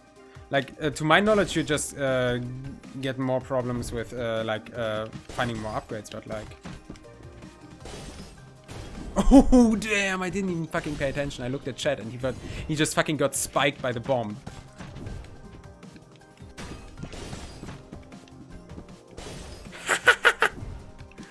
Oh damn, I wanted it. I wanted it so much. Oh man, I hate how fucking intelligent the Blight Thorns are, that they actively avoid getting hit and shit. But damn.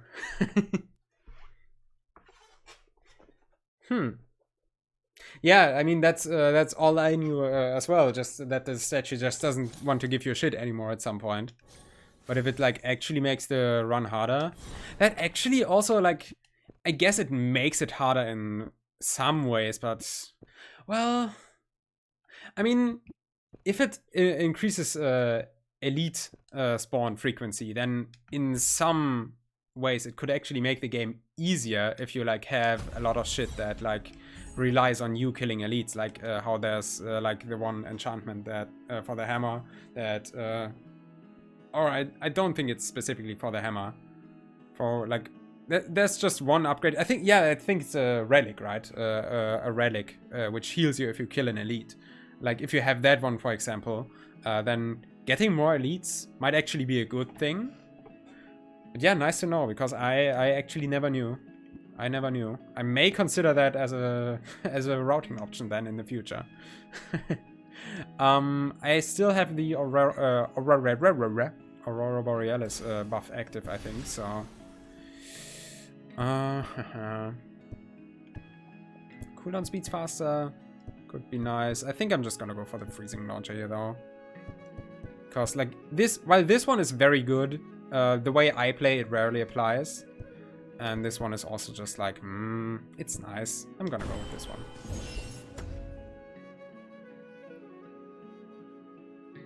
Yeah.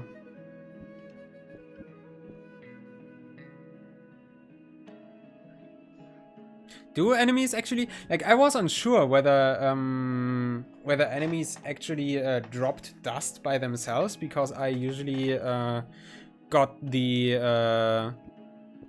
it usually got the what's the fucking word? It seemed like enemies didn't drop dust usually, and you only were able to get dust by like room reward drops and like the little rocks you were able to destroy. But if you actually get more like I never paid that much attention. It just seemed like it.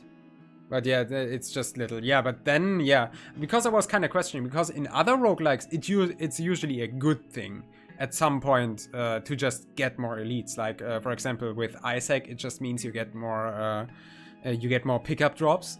And in Risk of Rain, it just means that, for example, your guillotines and shit just proc more and shit. It's not that bad of a thing to get more elites in these kind of games usually. And especially if you just get higher rewards for it, like in Risk of Rain as well, like you get just more money for killing elites, so just getting more shit is just a good thing usually if you can deal with it, deal with the harder enemies. And the elite enemies aren't that much harder, so yeah. And yeah, that one as well. Yeah, that's very nice. Actually, then just fucking maxing out the funny. I forgot the fucker's name. How? What was it called? Kismet. Yeah. Then just maxing out its anger to just get higher rewards. Sounds kind of nice actually. Yeah. The fucking, how were they called? Fucking dune hoppers. As I said before, I only remember the names of enemies I absolutely hate, which are Ronin shrooms, and I think they're called dune hoppers. But yeah, crickets are just like, they are just, oh boy. Funny, epic absolute magnitude, just like my dick.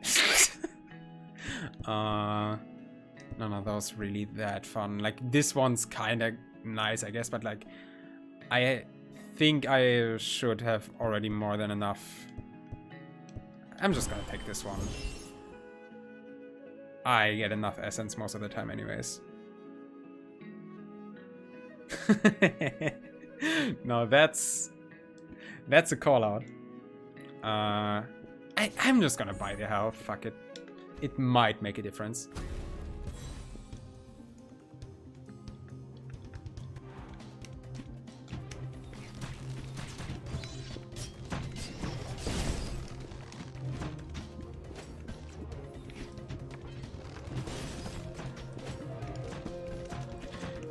Actually, ouch.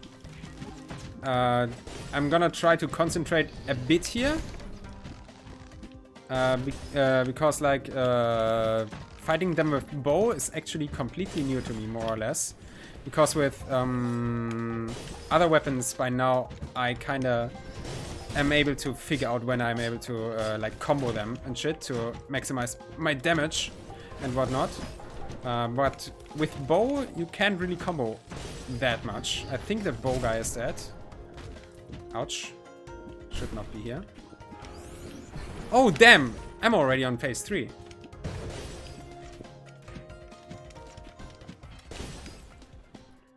I did not notice the sword guy dying. Well then, unless I'm extremely stupid, I think we have this. Because I still have quite a lot of health. Ouch. So much for unless I'm completely stupid. Okay, he just got hit by a stray bomb. Very nice.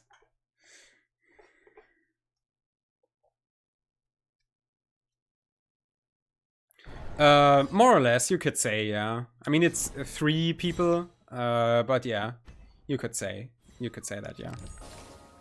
It's very Onsen and Smaui. By the way, what is the consensus on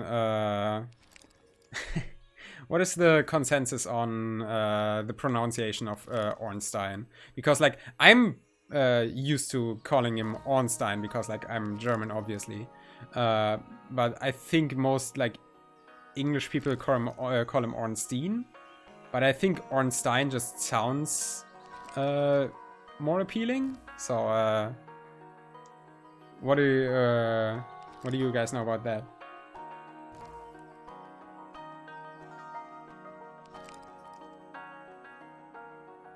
Yeah. Ornstein. Yeah, obviously that's the one true pronunciation. Yeah, attack speed sounds really appealing. This one's also pretty nice. Ooh, this one sounds interesting. This is the first time that I see it actually. Sounds kind of hard to play around though. I think I'm gonna go with this one definitely, and then this one, and then one of those two. I'm gonna try this one. Yeah, good night, Milo. Thanks for joining, and yeah, see you soon. Have a good one. Good night.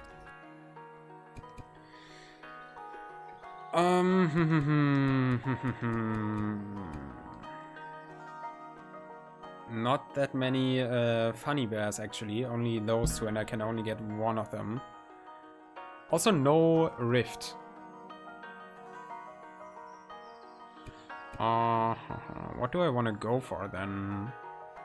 Maybe want to go for some Calumin. I still don't have a dash. And I think it's rather unlikely that we will be able to get the Frost dash, and even then it's not even that great. I think we should just... I don't know. I'm gonna try and go for the Shabora dash.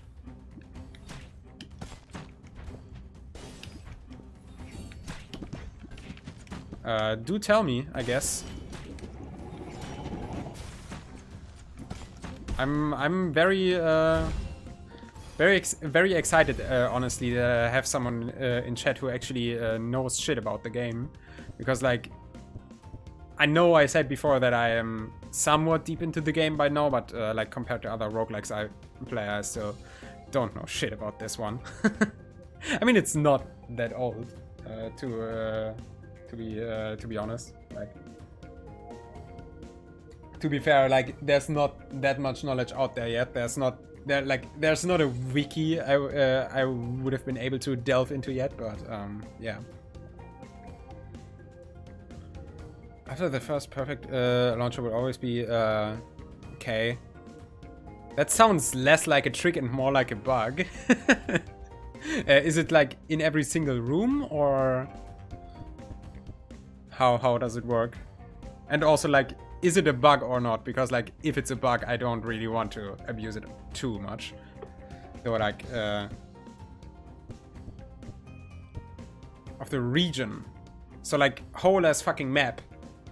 That sounds very much unintended. Yeah, I was saying that I may want to go for the dash on this one, right? These are all three very good, especially since especially the epic safeguard.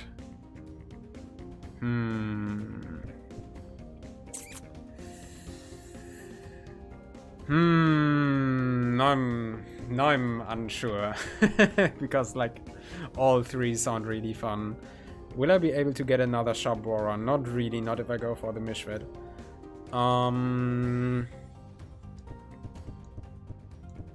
I think considering how I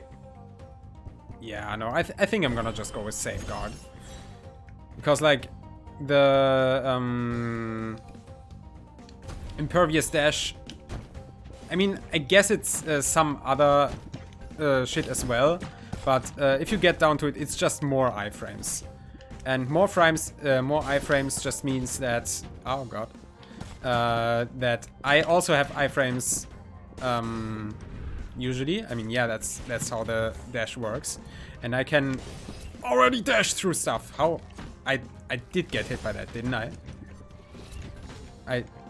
Yeah, I got hit. I didn't have screen shake for some reason.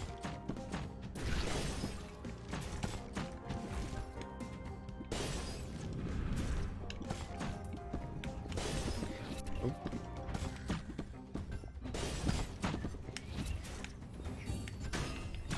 So yeah, okay, yeah. Now every launch is just perfect now. That's very interesting.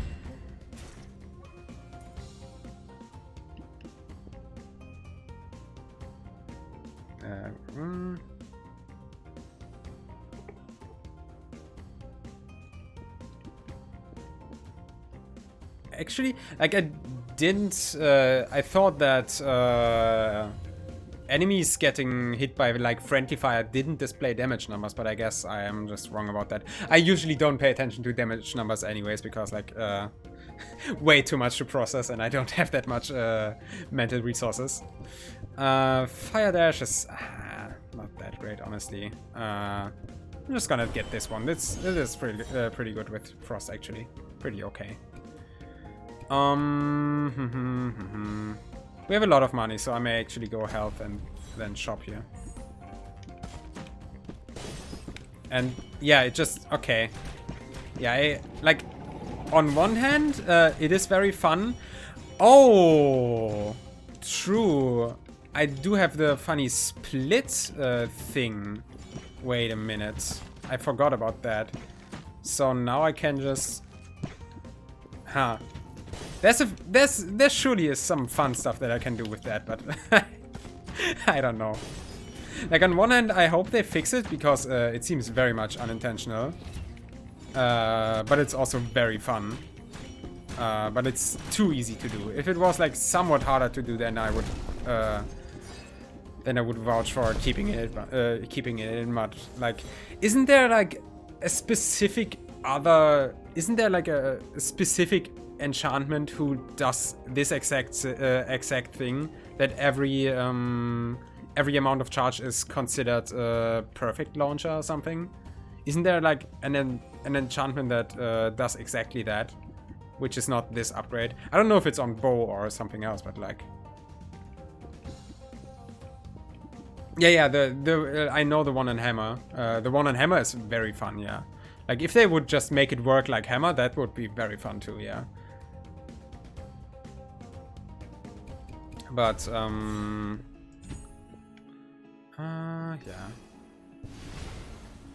There's my dash, there's my frost dash. I'm just gonna take it then. There we go, full Mishvet build. Is there anything I still have not picked up yet? Yeah, there's something. One of those, which I all have. I just maybe like it, I don't know. There's 3 things which I just never picked up, either because I never saw it, but most likely because it just never seemed appealing to me.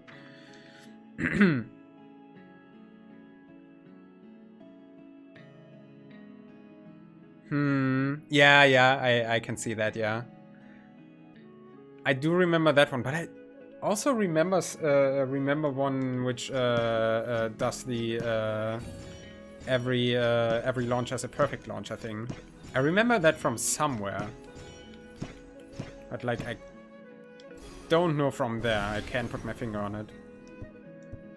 We could get a critical dash here after just getting the frost dash. Ooh, the epic lunar terminator is huge though. Yeah, we don't need the health, I guess. And now we have. Okay, I know we have 2 more rooms after this. I think we can afford. A tribute room. I think we can. Yeah, this is a lot, but yeah, no, I'm very much fine. I think, especially since we get another health upgrade for it, and then we take the last Mishred, and now we can just do this. Yeah, no, this feels very unfair, but very funny. Especially if I, like... Guys, leave me alone. I want to do this funny. Guys. I want to do... Yeah. I'm trying to force it too much. I should just play. But yeah, if they like changed it to how the one hammer upgrade works, that would be fun though. I do like how like the like exclusive upgrades, so to speak, how they vary so widely between the weapons. I actually like that a lot. So they should make it work somewhat different, I think, to like keep that design philosophy of every weapon's enchantments, like the exclusive enchantments being like slightly different. Like depending on depending on what future weapons maybe, like how many slots were there in the lobby? I think there were 5 or 6 total. Like surely at some point there may be some like overlap between like enchantment designs, but it would be nice if they were able to like keep that differentiation for as long as possible, because it is quite interesting just from a design perspective. 6 total, okay, yeah. I somehow think that this may be one of the upgrades which I have not picked up yet. Yeah, I'm gonna take this one then.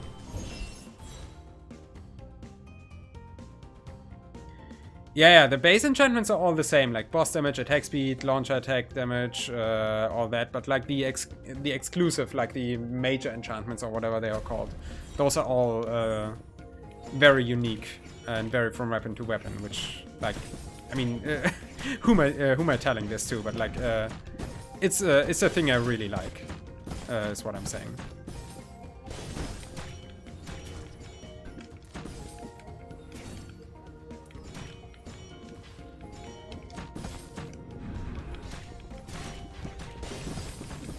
Oh god. Woo.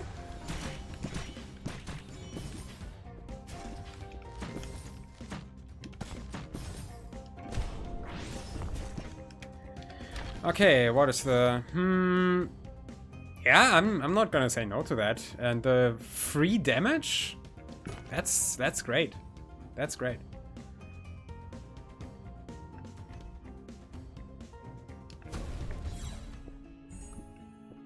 What bug? Oh, I didn't even actively notice that. I only noticed it like before, because like 2 or 3 rooms ago I noticed how my shot split up into like 4 shots, and it reminded me that I had the enchantment in the first place. And then I tried to make it work again, but I did not know that it was probably because of the gas cloud back then, yeah. Huh. Interesting. I did not pay attention to it this time, but huh. That's interesting. But then again, this is the first time that I've seen this enchantment at all, I'm pretty sure, so... Interesting. I mean, I guess it kind of makes sense, because, like, I think the Gas Cloud is, like, one of the attacks that deals... Like, there's not that many attacks that deal friendly fire, and Gas Cloud is one of them, I think. That, because it may be because of that, but, yeah, very, very interesting. Okay, this one's nice. I guess I'm just gonna take this one. Yeah, then take the health. Then take the healing, and on we go. Yeah, that makes a lot of sense, yeah. That makes a lot of sense. Oh, yeah. I never learned to deal with the waves. I never even learned to, like, predict when they appear. Because, I always had, the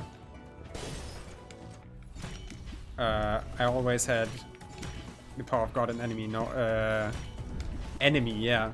Not anime, enemy. Oh, the misery. I never had to learn how to deal with the waves. Because I always had,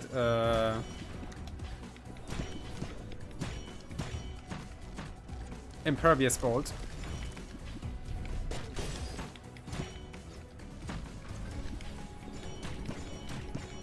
But yeah, this is working out pretty well. Like, not perfectly, but good enough. Very much so. And I'm also... Okay, now I got hit by the wave again. I should stop talking. But I'm also actually dodging some shit without just completely ignoring it. Which is kinda nice. Maybe the first time that I'm doing that. Very nice. This may be the best kill of that guy. Like least amount of damage taken from me. That's very very nice. Very nice. Damn, I'm like getting kind of good at this game. Maybe. Like honestly, like I think I did 4 kills today. Like 4 runs today, and all 4 were wins. Considering how difficult the game was for me in the very beginning, like every time when I'm playing a new roguelike, I completely underestimate the learning curve. It's crazy every single time. But yeah, very nice, very nice. I'm quite proud of that. I am actually like so proud of that that I may do one more run. I originally planned to just like do a 2-hour stream because like for me it's quite late. But this was so fun that I may just do another one in like aware of the danger that I may have to end the stream unsatisfied because of a loss or something. But hey, I don't know. I'm having fun right now. And considering that I may not play the game for quite a while after this one, at least on stream. I'm gonna play it off stream, of course, to like still get more consistent at it.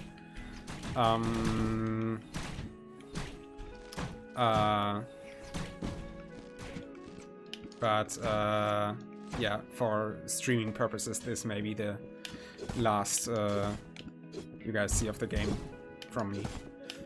So let's just get out of it what we still can, shall we?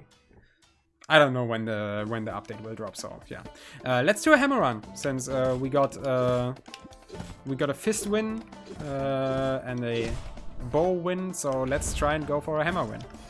And honestly, I gotta say, Mishved was not that bad. Like, as I said, the freeze actually kind of nice. Like, helped me with my reaction times. So, yeah. That's actually, like, I guess, let's do another one. Since we have no other choice anyways. Yeah, Polar Fisher is kind of nice, but both of these I would like on a higher rarity, but what can you do? I'm just gonna take the Bolt. Yeah, I'm gonna go health here. Damn, that's a lot of Soul Ash. Yeah, I'm just gonna go all the way right here and just hug the right wall of the map pretty much.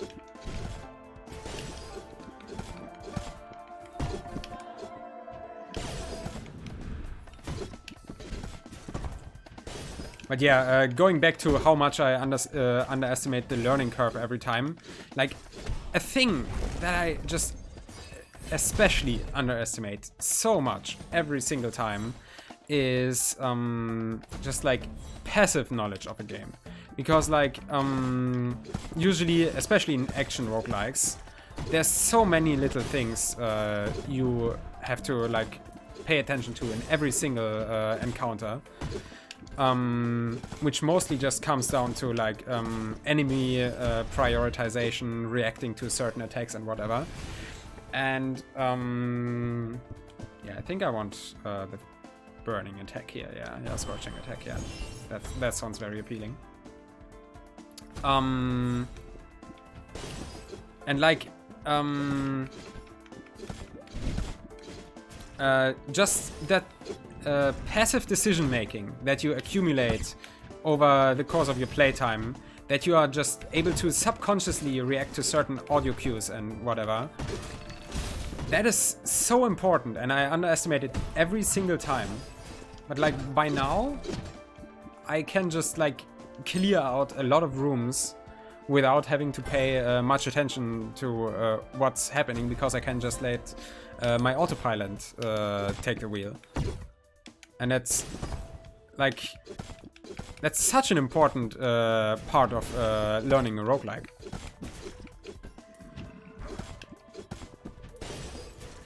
Yeah, and of course like interactions and shit to help you with future decision making when you have to like select between a few items or upgrades or whatever.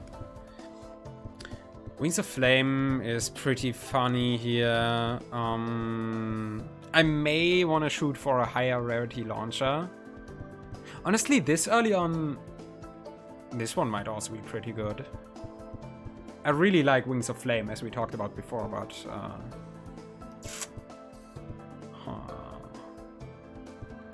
I guess I'm gonna go with this one. Also, fucking 160 hours. What the fuck? How long? Like, yeah, that's a dumb question. How long have you been playing this game? 160 hours, obviously. This is exactly what I was shooting for. I'm gonna take the epic scorching launcher here, I think. These are all really great, and I want all of them eventually, but since this one is epic, I'm just gonna take it now.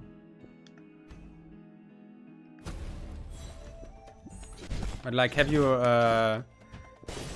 been playing since the like first alpha, or have you just been putting in a lot of time? Either way, just respect, I guess. Because I only found out about the game like I don't know, I think 2 days before its release into early access or something. Okay, so you have only been playing since early access. Then holy shit, that's... I mean, I guess I have kinda not played the game for like a week, since release and like in between release and now. But still, that's a lot of time, like... More power to you. Oh, hell yeah, already combust. That's very nice. Yeah. Not much of a choice here.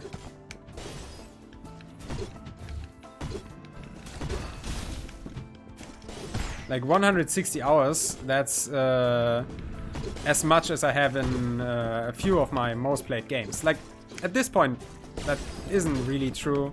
My most played games do have quite a bit of higher playtime by now, like Deep Rock Galactic with like...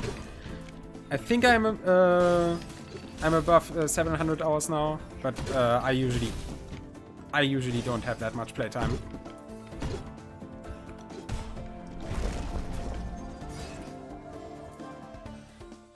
very interesting. I mean, yeah.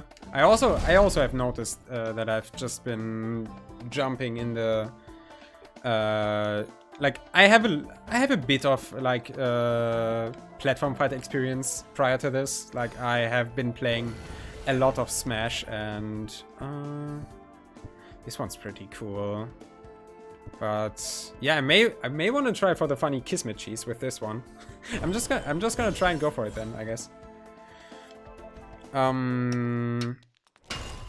But yeah, I've been playing a lot of like Smash and Rivals of Aether and shit, so I have had a bit of platform fight experience, I guess. But I have never like played competitively or anything, so I'm not really that good with combos or anything. I'm just like somewhat adept, I guess. Like more than someone who has never played it before. I tried to spike him there.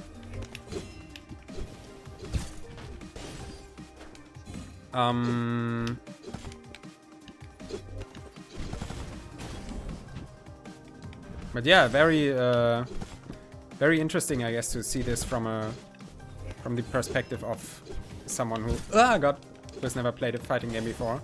And of course, this isn't really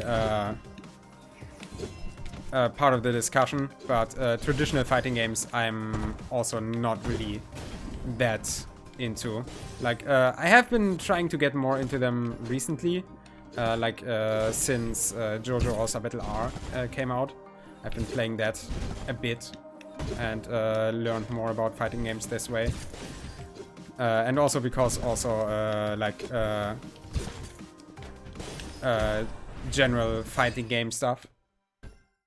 Like, for example, I discovered Rivals of Aether through Alpha Red, through whom I then discovered Panda Global, which that's a kind of a sore topic in general, but like and then through Panda Global I discovered a lot of other fighting game shit. It's very fun, but like yeah, not really part of the topic now. But yeah, like I can imagine this. Like I just love roguelikes as well. Like I really liked platform fighters, though I wasn't really that good at them. Flare Up, very nice. And I also specifically like Hades. I of course enjoyed a lot. I really love The Binding of Isaac. I really love Risk of Rain, which by the way I wanted to check since we talked about playtime. How much playtime do I have in Risk of Rain? Because that might be a good middle ground. Okay, in Risk of Rain I actually do have 230 hours of playtime, like Risk of Rain 2 specifically. It is a bit higher than I thought it would be, I guess. But that game, of course, is also plenty old by now.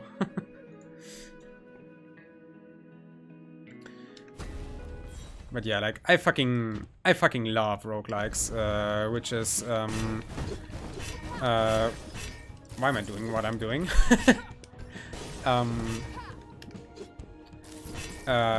What am I doing? What am I doing? Which is why I was so on board when Milo told me about the existence of this game, because like first of all, as I prefaced in the very beginning, oh god, if I die to a fucking Enduring Sentry, then I'm gonna end stream right then and there. Like, I'm literally gonna do exactly that because I don't really want to do another run. Maybe. Maybe. Dude, please don't die to fucking Enduring Sentry. Oh!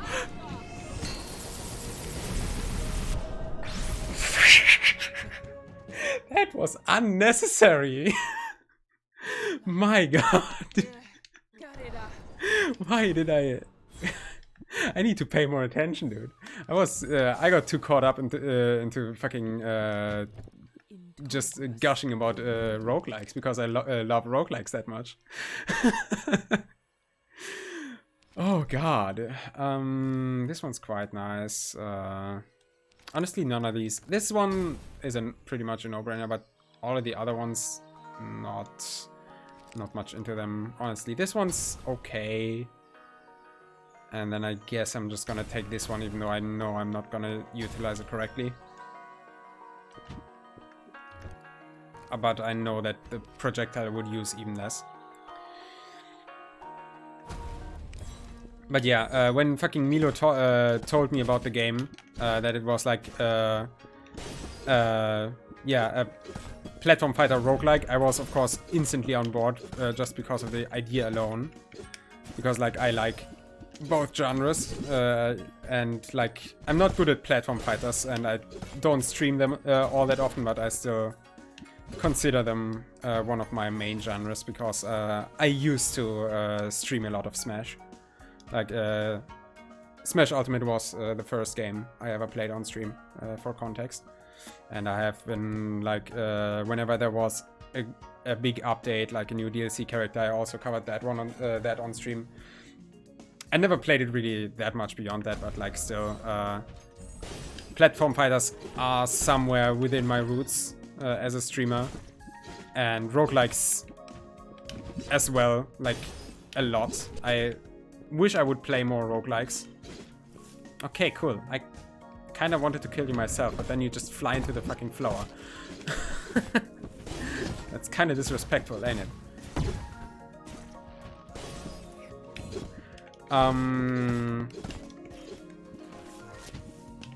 I wish I could say I'm playing a lot of roguelikes, but I actually have only kind of recently started doing so.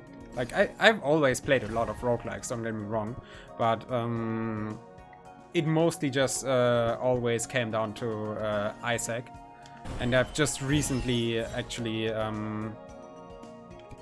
started to be brave enough to play more different roguelikes on stream. Like, I always wanted to do it, but like I never had consistent enough of a schedule to actually play a game for more than one stream and get good at it, which is why in the end I always just played Isaac, because I knew I already was somewhat good at that to begin with.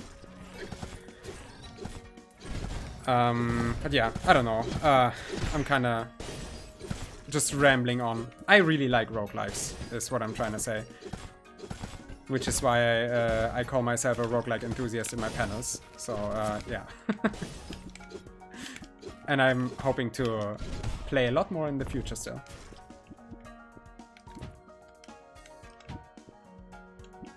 Yeah, yeah. I mean, that's what I was just talking about, right? Like, I didn't really have enough time to... Like, because if you play a roguelike, of course, I love roguelikes mostly because they're just easy to pick up, and not only easy to pick up for the streamer with like short runs and whatever, and like it's fitting really well into like a more spontaneous streaming schedule. But also it's just very easy to pick up for viewers, because you don't need to watch every single stream to know what's going on, because like every single run is like kind of like self-contained. You know what I mean? But of course, if you like want to play a roguelike, I of course want to be a guy that shows off a lot of roguelikes, like some of my few favorite roguelike content creators, like Huts and Alexa and Retromation and the like. Of course, want to be a guy that is able to show off a lot of roguelikes, to share my love for the genre with people. But I also still have the... I also still kind of want to also get good at them. And I used to not really have the time for that. Like, I know that a lot of roguelike skill sets also kind of carry over. Like, once you get kind of good in general, then you have an easier time picking up further games. But...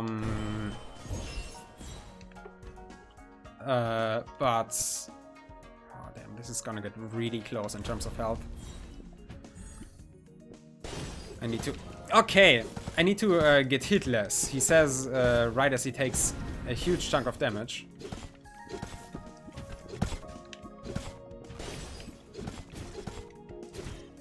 Oh god, this was kind of scary.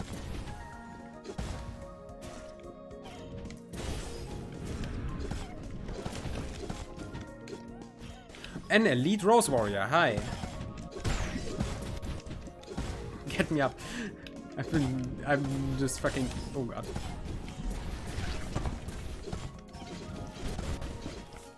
But yeah, I just didn't have the time to get into each and every single game, so in the end I just played Isaac.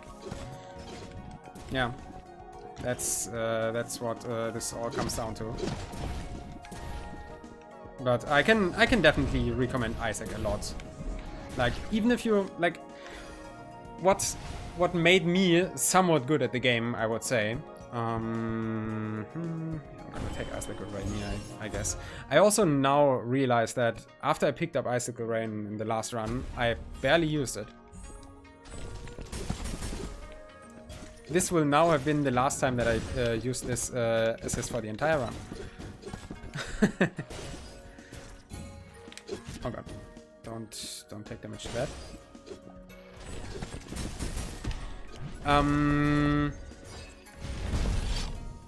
Very nice.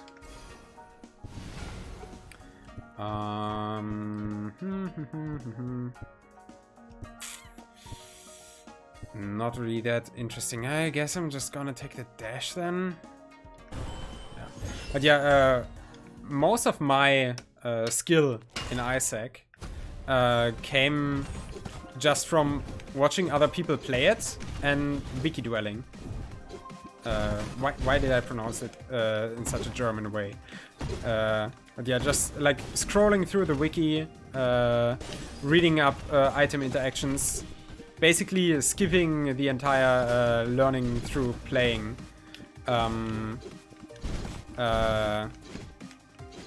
part, which is a thing I don't really want to. Oh god, don't really want to repeat for future roguelikes, because I do quite enjoy the learning through playing part a lot. But it did help me a lot, and I basically got a lot of playtime in the game without actually playing. And yeah, now I'm... Yeah, I just fucking love Isaac. I don't know what to tell you. And I'm somewhat good at it too.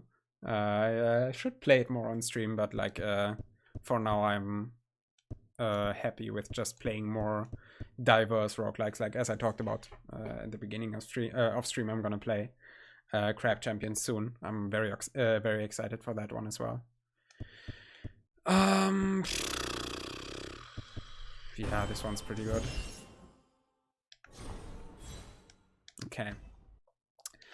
I'm gonna be honest, I don't think we have that big of a chance here. We're quite low on health, but we will see. Let's try this one, I guess, yeah.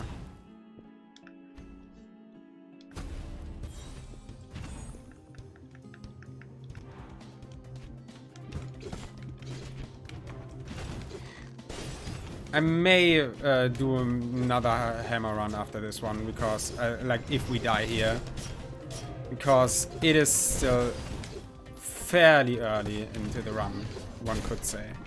Like I know we are 2/3 in technically, but ouch.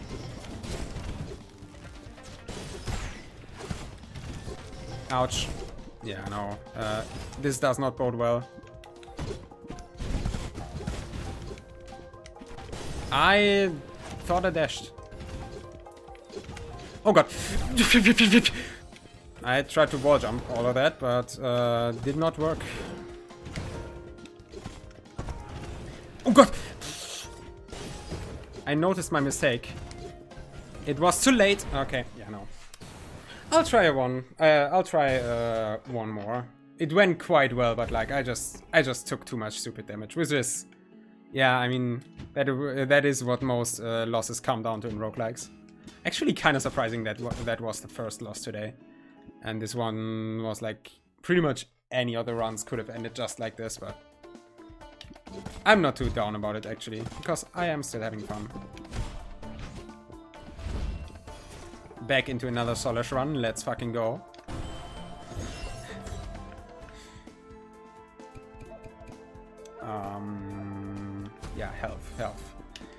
if I just pick up infinite amounts of health, I literally cannot die.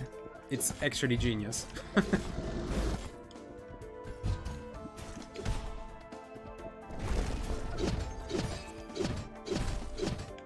But yeah, we got pretty close, so I don't mind. I still got both, huh? Actually pretty generous, the timing. I thought it was tighter. But I guess it is not. I guess just the timing for the initial dash is like forced to be simultaneous.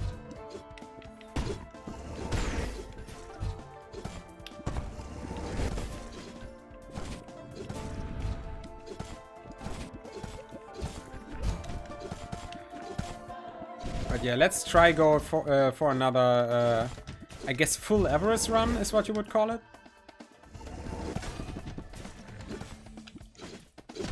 It may not need a name because it may just honestly be kind of just an optimal tactic if you have the time and the skill, of course, as we talked about before.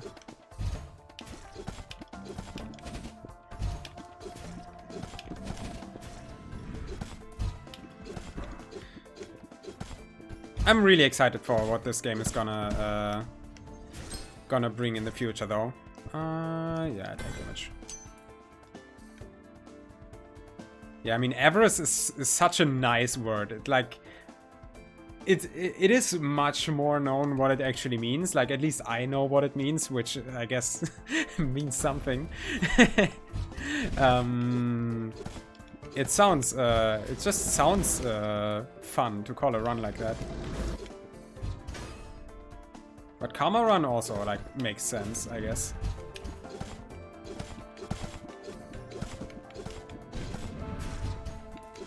But yeah, I'm really excited for... I just fucking stood there and took that. I'm... fucking grasshoppers, dude. Fucking fuck off. Get punted. That is our third one already, I think, maybe? Or is it just our second one? I didn't count. Not really that much of a math guy. Haha, funny referendum. Yeah, let's get combustion. Very good.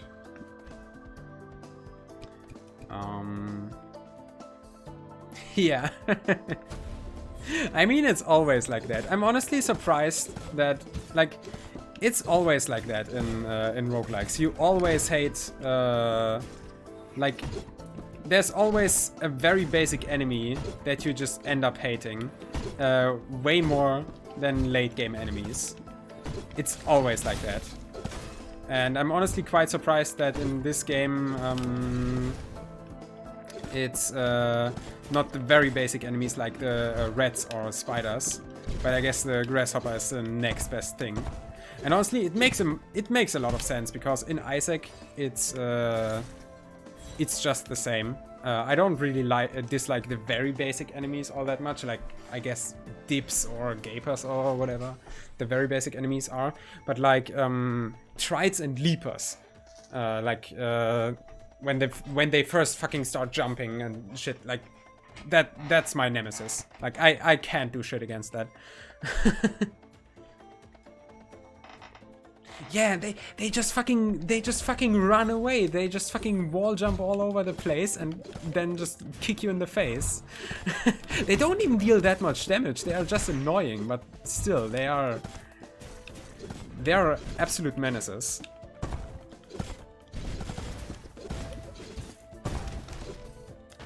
I walked into that. I tried to dash, but I didn't manage to, apparently.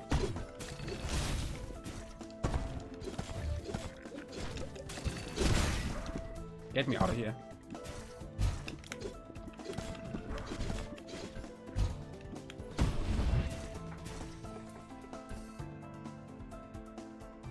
Yeah, bow really. Like, I'm still on the fence whether. Damn, this looks hella tasty though with the epic. I'm gonna greed there. Yeah, like I'm kind of on the fence actually, like at this point, because I think that it may just be fair to like mouse and keyboard players. But in the beginning, I was of the opinion that bow should have 360 aim on controller, because many enemies, like especially grasshoppers, they somehow, I am not trying apparently. Okay, this may be the final one, should be. But grasshoppers somehow always position themselves in such a way that you are not able to hit them with bow. Somehow. I don't know how they do it.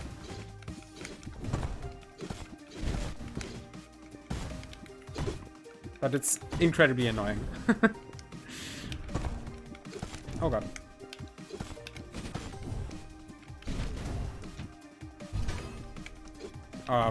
Okay.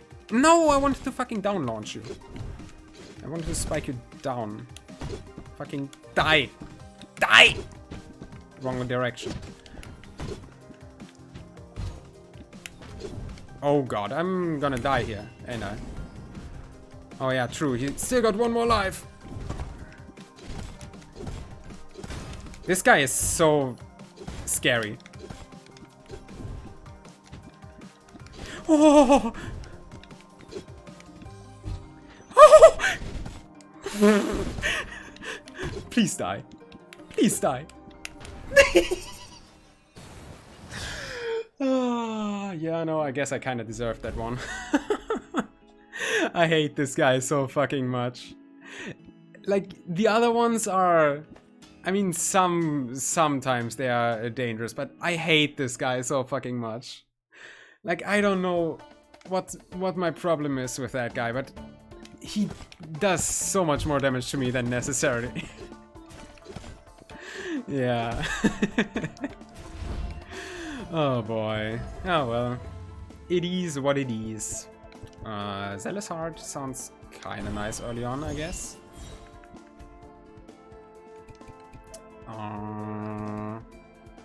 We can't get both health ups, so I guess I'm just gonna go left here. At least it was like very early on in the run, so I don't feel bad about it at all, I guess. I mean, no, that's a lie. I do feel bad about it, but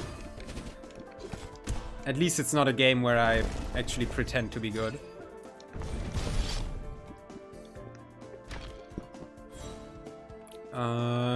Well, that doesn't do all that much because I don't go for speed spots.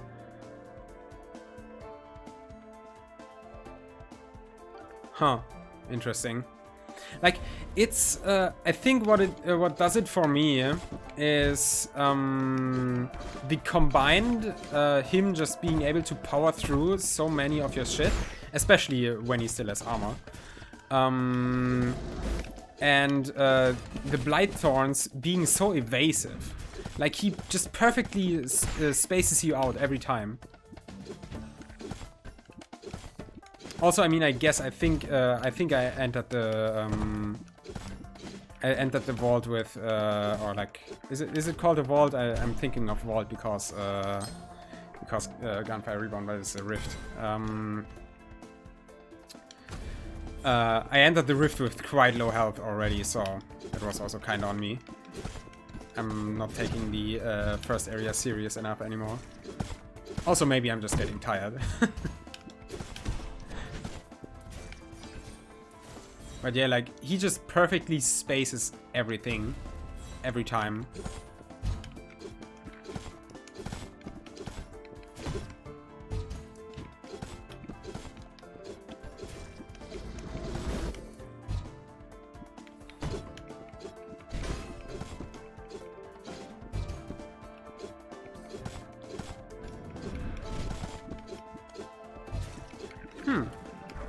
Interesting.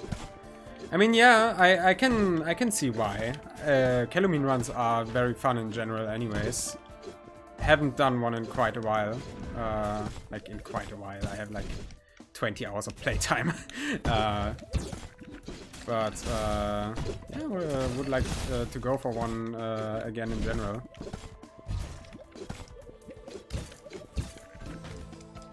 I'm getting hit way too much. Luckily, it's early game, so and I don't get punished for it too much.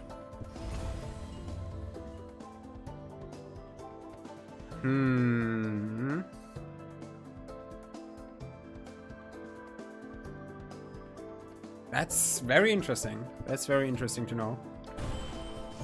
Very interesting. Did we have Chelarino on this run? No, we did not, sadly. We may get him in the next area, if I just don't lock up my primary and launcher. I would not gamble on it, though. I have won that gamble before, though, so... Like, gambling for a specific spirit on in the second area to be added to the pool. And then, like, getting rewarded by... getting exactly what I wanted.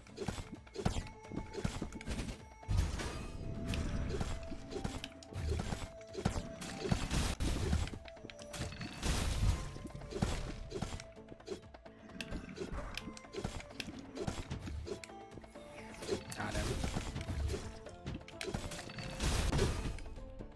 That was scary. Not that I would have taken that much damage, but yeah. Damn. that sounds very funny, yeah. But I mean, I guess I don't really have that many problems with like just doing them. Like the biggest problems I have during the during the like first phase when he still has armor. That is where I have the most problems. Not because I have problems with dealing with the armor itself, but because I have to respect it. Like with all of the other Blight Thorns, I can just run right up to them where they spawn and combo them from the very beginning. But with the fat guy, I actually need to respect the armor, or I just get hit regardless. Get this one, I guess. And that makes me play way more scared than I usually would, which is like the biggest problem I have with the guy. And then because I try to space my attacks more, he is able to space his attacks better, and yeah, that's about it.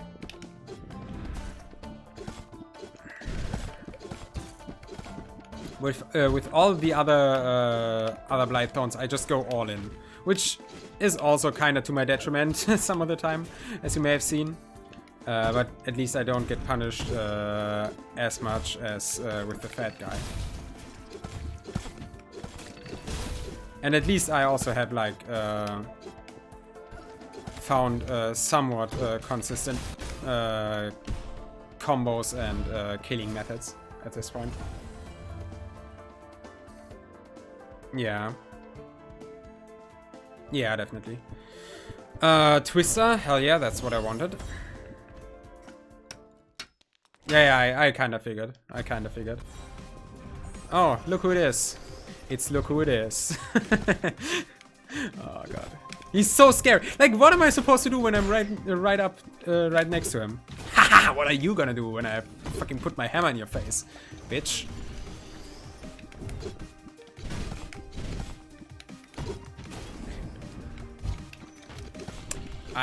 Yeah. I just, yeah.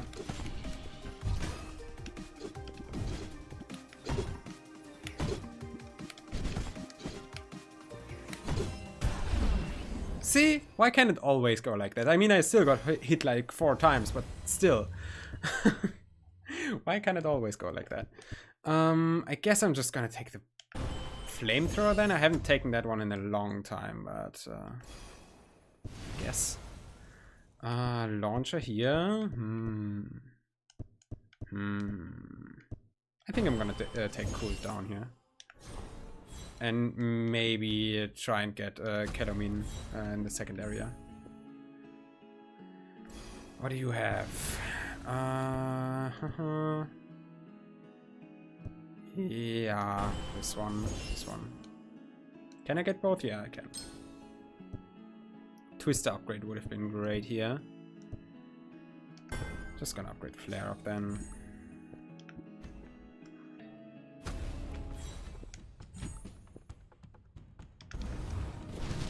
Okay.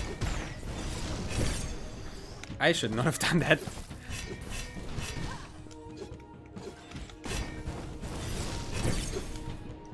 I am too scared to approach. And I'm getting punished for it. Can I please hit her? Please don't die to fucking Enduring Sentry.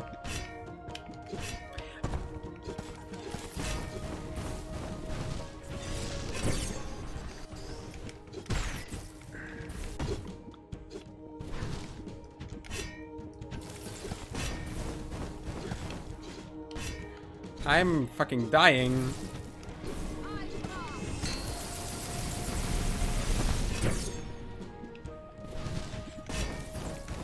Flamethrower actually not the best against her. I'm fucking dying. I'm fucking dying.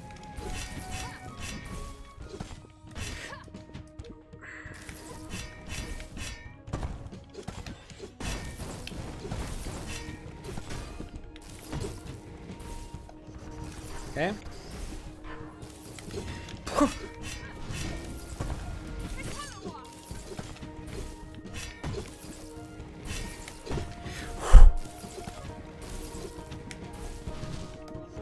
Come on! Why do I always have to make it so close, dude? Oh my god. Why? I mean, I guess it's more fun that way? Is it better content? I don't know. Yeah, that's the most air attacks I've ever seen her doing. And you saying that, yeah, really helps, I guess. In, like... I forgot the word. But I'm happy I seem to be right.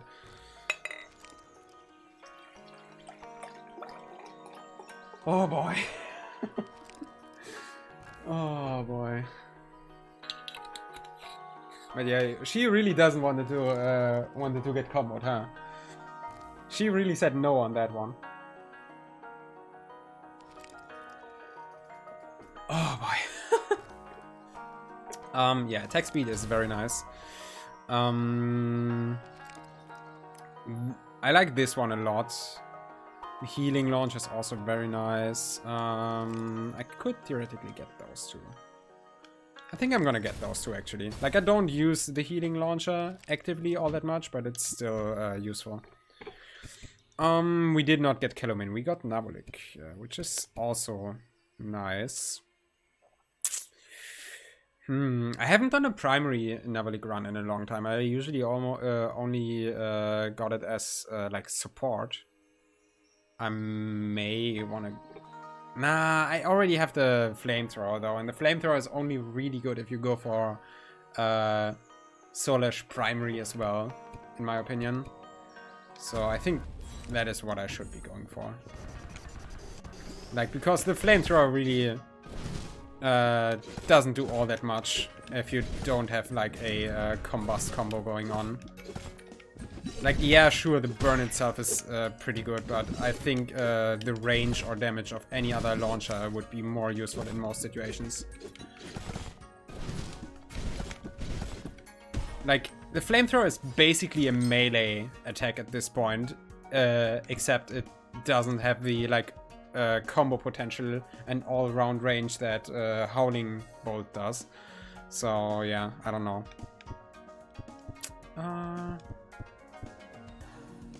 Yeah, flare up here, I guess.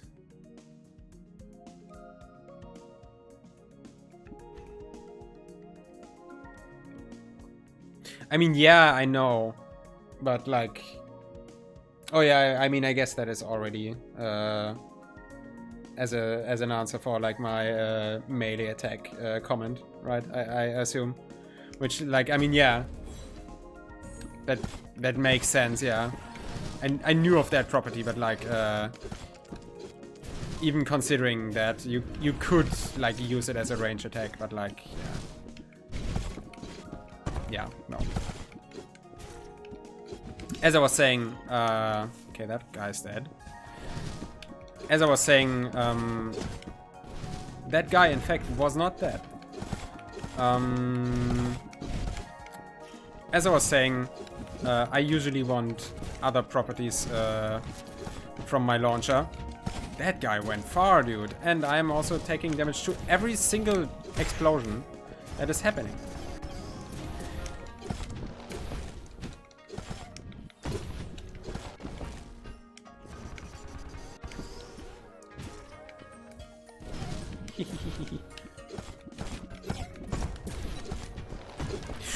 I tried to dash.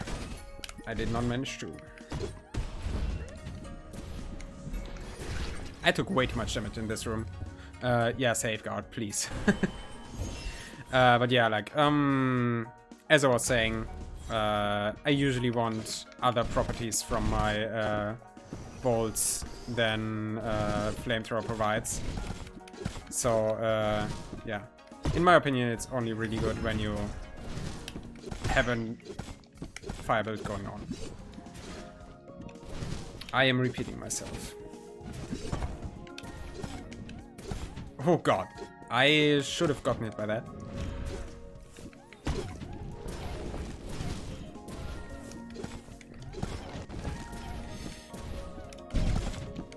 Having two of the bomb guys in this room is kinda scary because I'm not safe anywhere really. Oh god!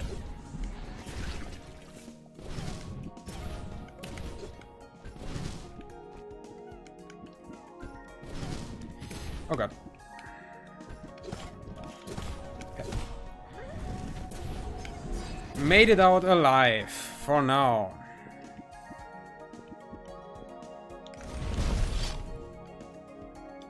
Okay, please give me combust or something. Or the attack, yeah, I guess. I also need that one.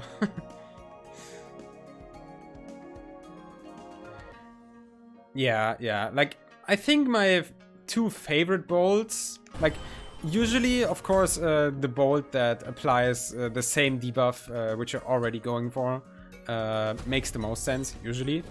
But if not that, I guess my two favorite bolts are like, I guess my three favorite bolts now that I have gotten a bit more into the funny bear. I guess my favorite bolts are in general just impervious bolt, because like of just not having to worry about projectiles and also getting hit by monkeys.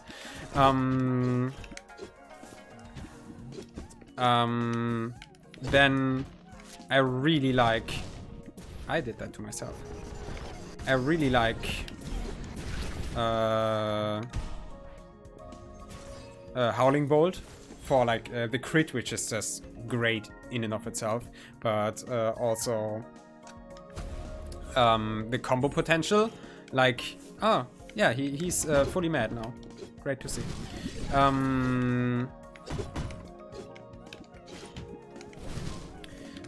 Like, oh god, yeah, no. Howling Bolt is such a great combo extender. Like, I really love the combination of Howling Bolt and Twister, where you basically can approach the enemy with Howling Bolt, then combo that into Twister, and then after the Twister is over, you can push them away with Howling Bolt again, and it's just great. I think I'm gonna go with this one. Yeah. And then I kind of have fallen in love again with the Frostbolt, I guess, with the Frost Bomb. Just for its damage and crowd control. Oh god, how did I not get hit there? I'm gonna die here 100%, by the way. Like, there's no way I survive until the shop. There's no way. Yep.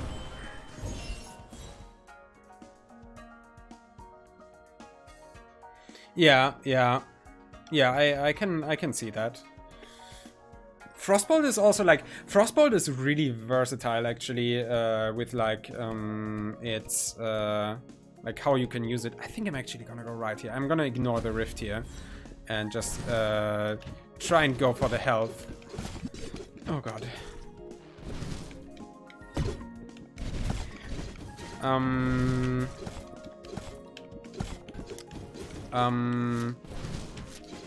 god.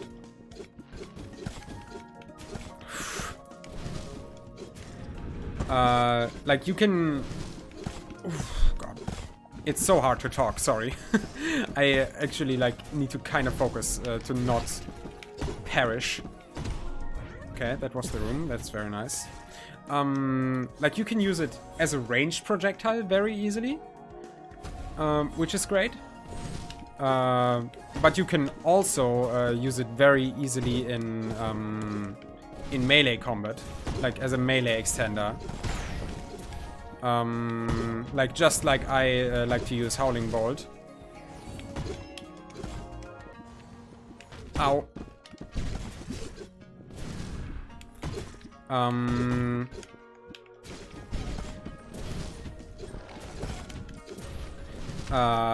And it even helps you out by slowing down the enemies even further for future interactions. It's very nice actually, with like how versatile it is. Okay, we survived after all, which should be celebrated. I did not expect that to be the case at all.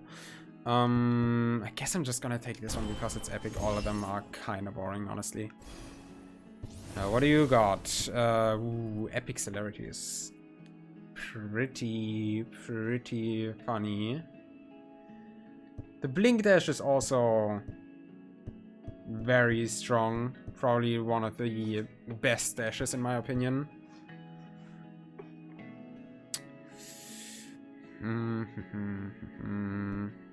I really like the increased movement speed though, especially since it's epic. I'm gonna take it, fuck it. Okay. We're actually quite high on health. We may have a chance. Especially since we have somewhat of a fire build again. Like, fire is just really good on these guys because you can do residual damage even if you are not right up to them at all times. And you basically just are able to chip down all of them one after another without having to constantly pressure them.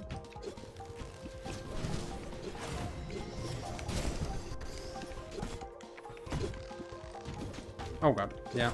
No, oh god, I'm surprised I did not take damage to that.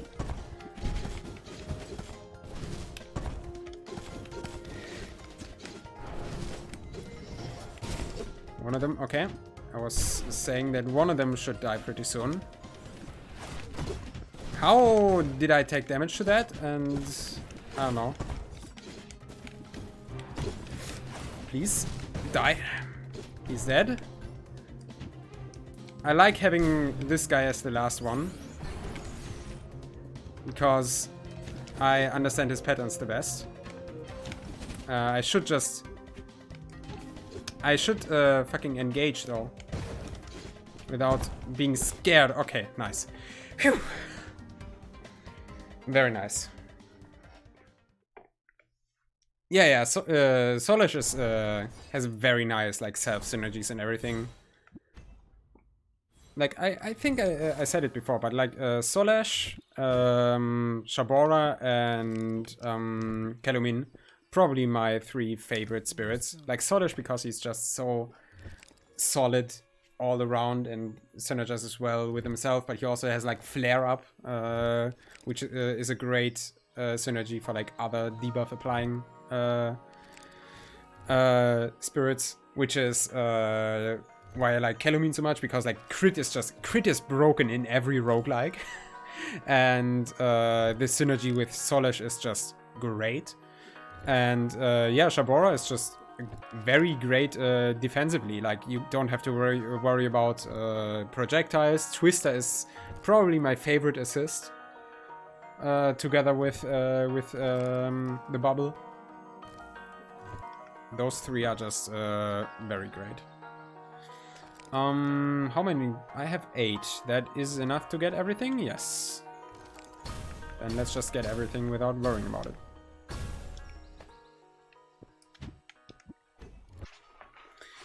I really wish there would be more, like what Solish does, that he actually, like, actively synergizes with the other spirits, through, like, Flare Up. I wish there was more like that in the game.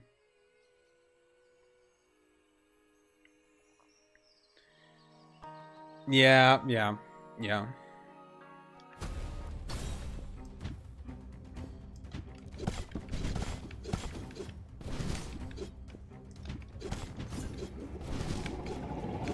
Okay. What was I doing? It's fine, it's fine. Combust, hell yeah. I would like both, but Combust is much more important, and getting it on rare is quite nice too. I think Solish was... No, actually not. Solish was not the first god that I encountered. I think my first ever encounter was Kelomine, which is really nice because, like, the entrance animation of Kelomine is what really pulled me in. It was like the final thing before I absolutely adored the game. Like, once I saw that entrance animation, how nice it was, like, just animation wise, I was in.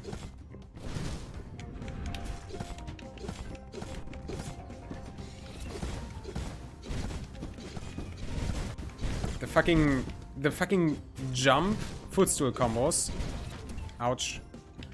The fucking jump footstool combos with hammers up air are so fucking funny. They are so funny. Alright. Yeah, might as well just take this now.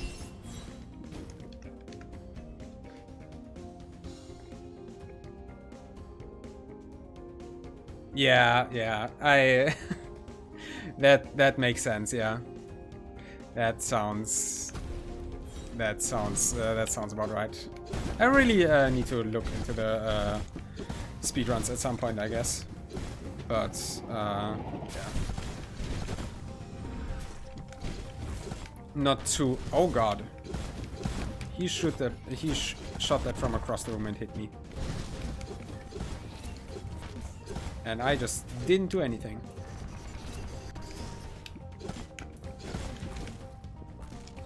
Burn! Yeah, now with Combust, the flamethrower actually does something. Do we get the blink dash now? I guess we just do, right? I mean, we're not... Like, I don't know, the Shabora would be the alternative. That would be the only dash that could even compare. Yeah. I hope the game, like, at some point will just add... Where do I go now, by the way? I kind of want to go take all of the upgrade crystals. I guess I'm just gonna go take all the upgrade crystals and then hallowed ground. I think that makes the most sense. I think.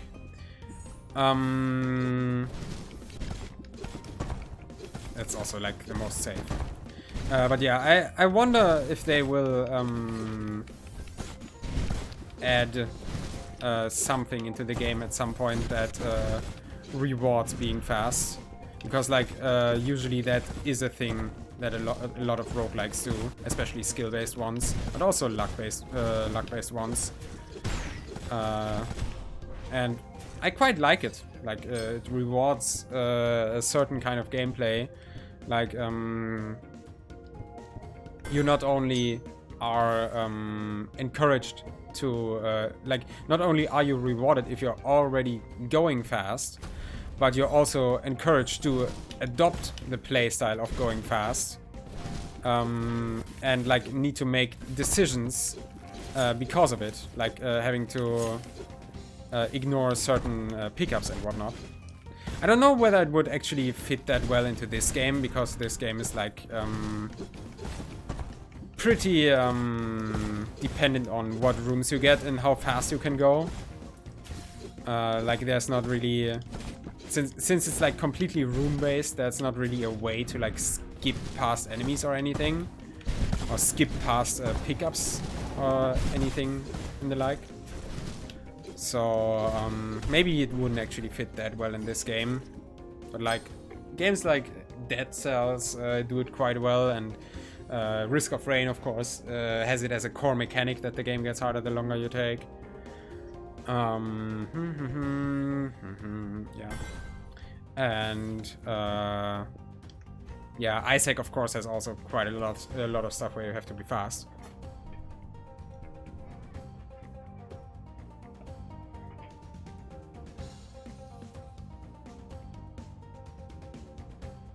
Yeah, yeah.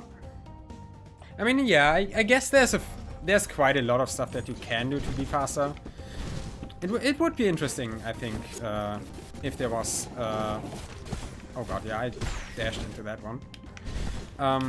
It would be quite interesting if there was something in the game that actually rewarded you going fast. Like, maybe what could be funny is if rifts were time-based, actually. Like, for the rift to even appear, you would have to clear the area in a certain amount of time. That could be kind of interesting, I think. Like, now it would be kind of weird, because you would essentially take things away from players who already learned to like play a certain way. But like something along those lines. Maybe at the end of the rift you just get an extra reward if you were extra fast. Something like that. But yeah, a lot of roguelikes just reward you for that kind of shit, and I think it's quite nice. Yeah. I fucking... can I... No, I can't go back. I fucking forgot to pick up the gold. Well, I don't really need it. What do you have? That won't really do all that much. That doesn't really do that much anymore. But yeah, like I really like usually like if games add stuff like this, because as I said, not only does it reward people who are already going fast, but it already incentivizes a whole new playstyle where you like have to actively make decisions of what you want to take with you and what you can take away with you, because of like time and shit.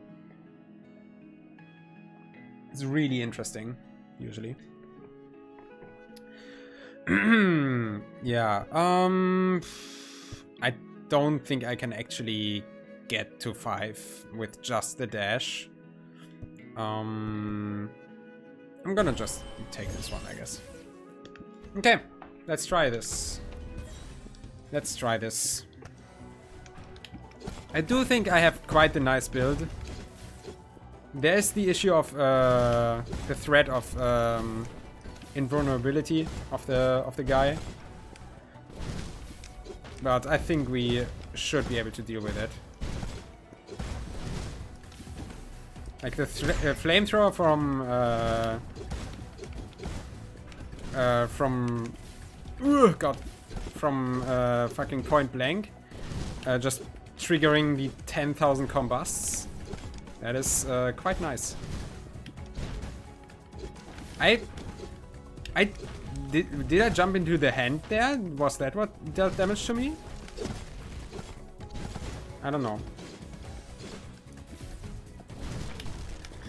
I should pay more attention. I'm actually about to die. I'm somewhat behind in terms of taking damage and dealing damage. Oh god. I am also... No, my bold. Come on. Burn. Just burn to death. Very nice. Whew. Got kind of close, but very nice.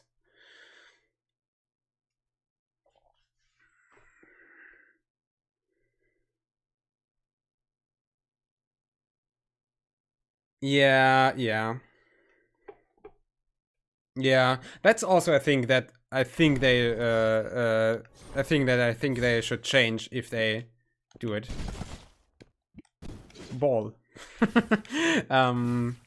Like just like other games do it usually. I mean, I guess Isaac doesn't do it, but like for example, Dead Cells, at least on default settings or something, does exactly that. That like time stops in like weapon selection rooms and whatnot. But yeah. Very nice. I guess we want to run with every single weapon today then, which is quite nice if you consider that I haven't won a single run on stream before. And also that means that half of my wins have happened on this stream, and 5/6 of all of my wins have happened today. So yeah, I don't know. That's quite nice. That's very nice. I had a lot of fun. The next update can come, I think. Yeah, improvement. Yeah, I mean, I talked about it before, how I underestimate just like passive knowledge gain and whatever, and learning curve in roguelikes, but it's actually crazy because like if I like think about it, I can't really say what I'm doing differently when like I compare it to like the first runs. Like obviously I have all of the upgrades, but they don't make that much of a difference in the end, like compared to just like the knowledge. I mean, yeah, I haven't touched the accessibility settings with like increasing the shit. I haven't touched that at all yet. I may do that at some point in the future. But yeah, I don't know. For now, this was really fun. This was really fun. Really fun stream. I was fully expecting to struggle for like 1 hour and then get one extremely OP run. But I gotta say, like, I mean, I guess I had like fire in all of them, right? I think I had fire, a fire build, a fire combust build in all of them. But I mean, it's just good. I wouldn't exactly call it overpowered. It's just good. Yeah. I mean, it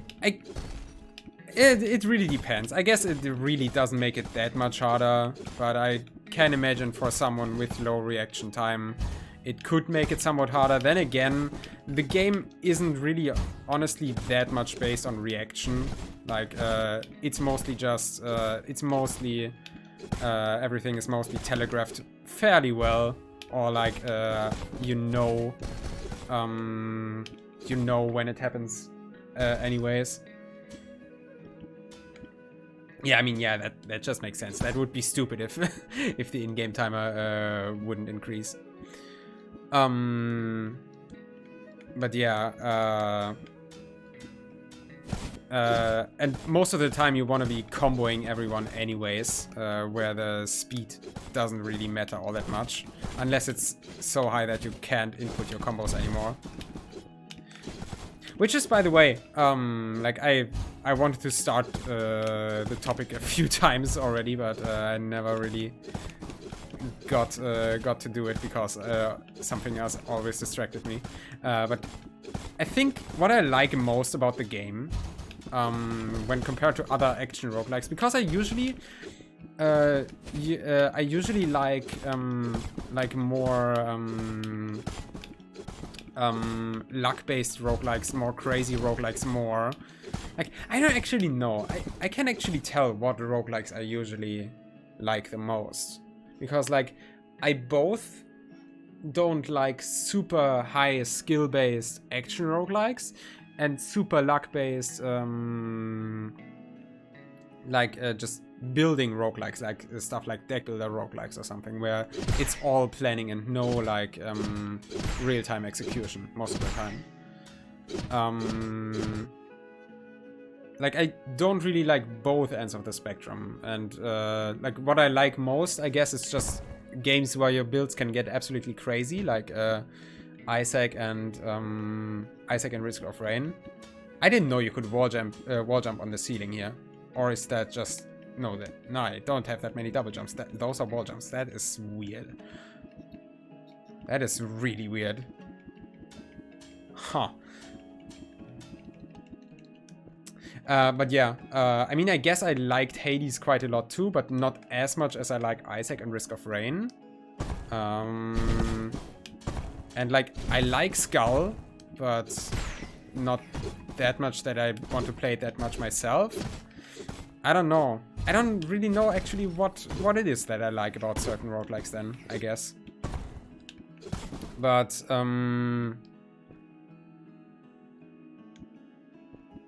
yeah, what I really like about this game, I think, is exactly the combo system. Because what I usually don't like about other action roguelikes, like for example Skull, is that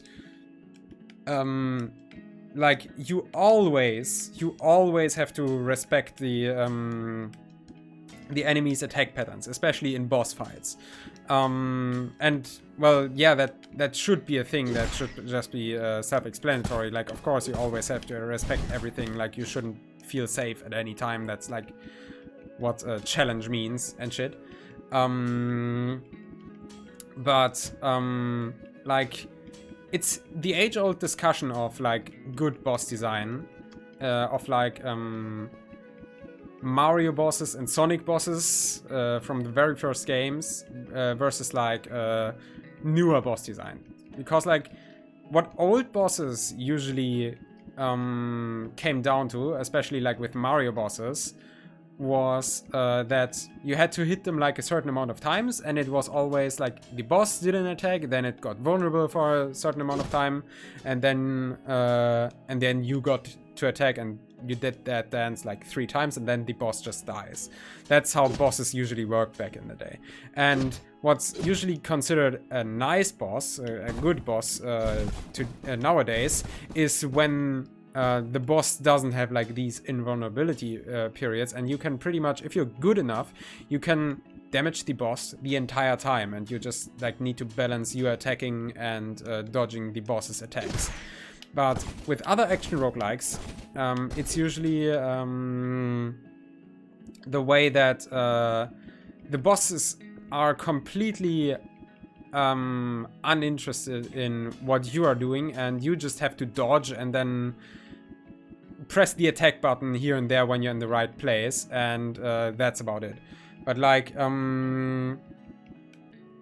yeah, what this game does, which I guess no other roguelike really does, is that if you ever get a window where you are able to attack the boss, it's not just a window where you are able to do damage, but it's a window where which you can, if you're good enough, extend into a whole ass combo where you like can one cycle certain bosses. Like for example, like the first boss, you can definitely one cycle her if you're good enough. It's actually pretty easy. I've done it like at least 2 times.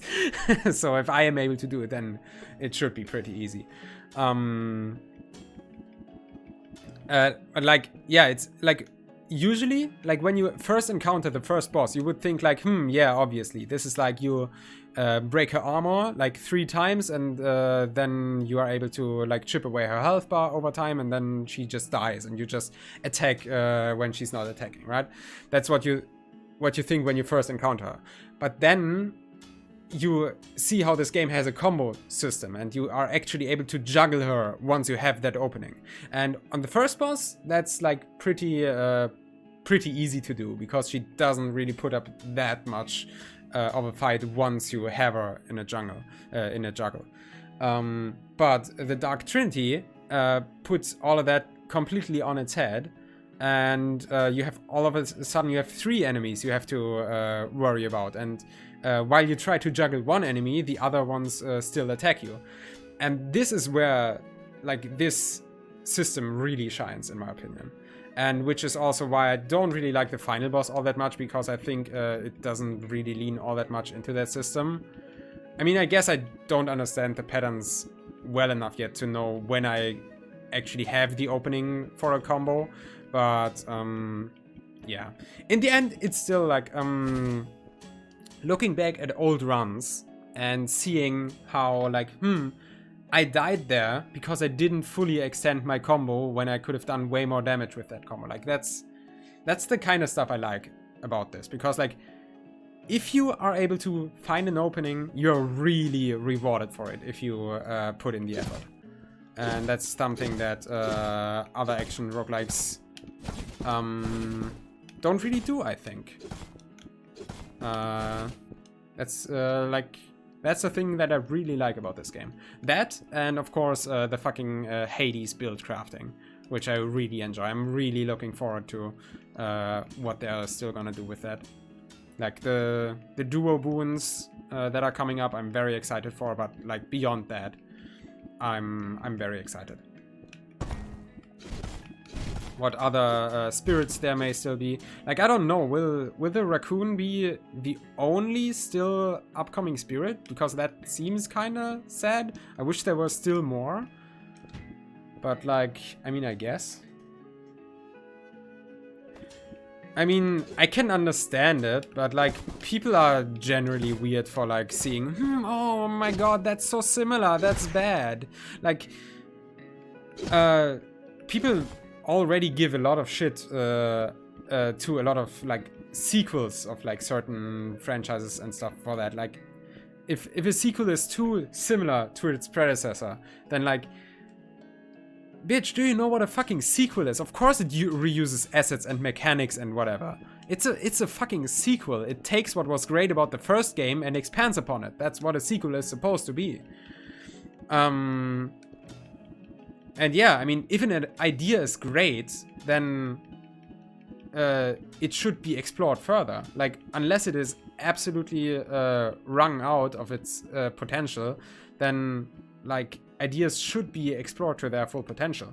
And I guess this system is very close to Hades' system, but I mean, Hades' system, Hades build crafting, was really good, and there is not really any other game that really does it just like Hades. There's a few games that are similar to Hades, for example, Curse of the Dead Gods, but Curse of the Dead Gods has a completely different build crafting mechanic. It's more so similar in just gameplay and like how the fights itself take place. But this game takes the same build crafting mechanics, puts its own spins on certain abilities. Like, for example, I really like how they did crit in this game. That the attacks most of the times don't directly crit, but instead apply a debuff that make all of your attacks able to crit. Because that way you can crit with your launcher even if you don't have crit on it.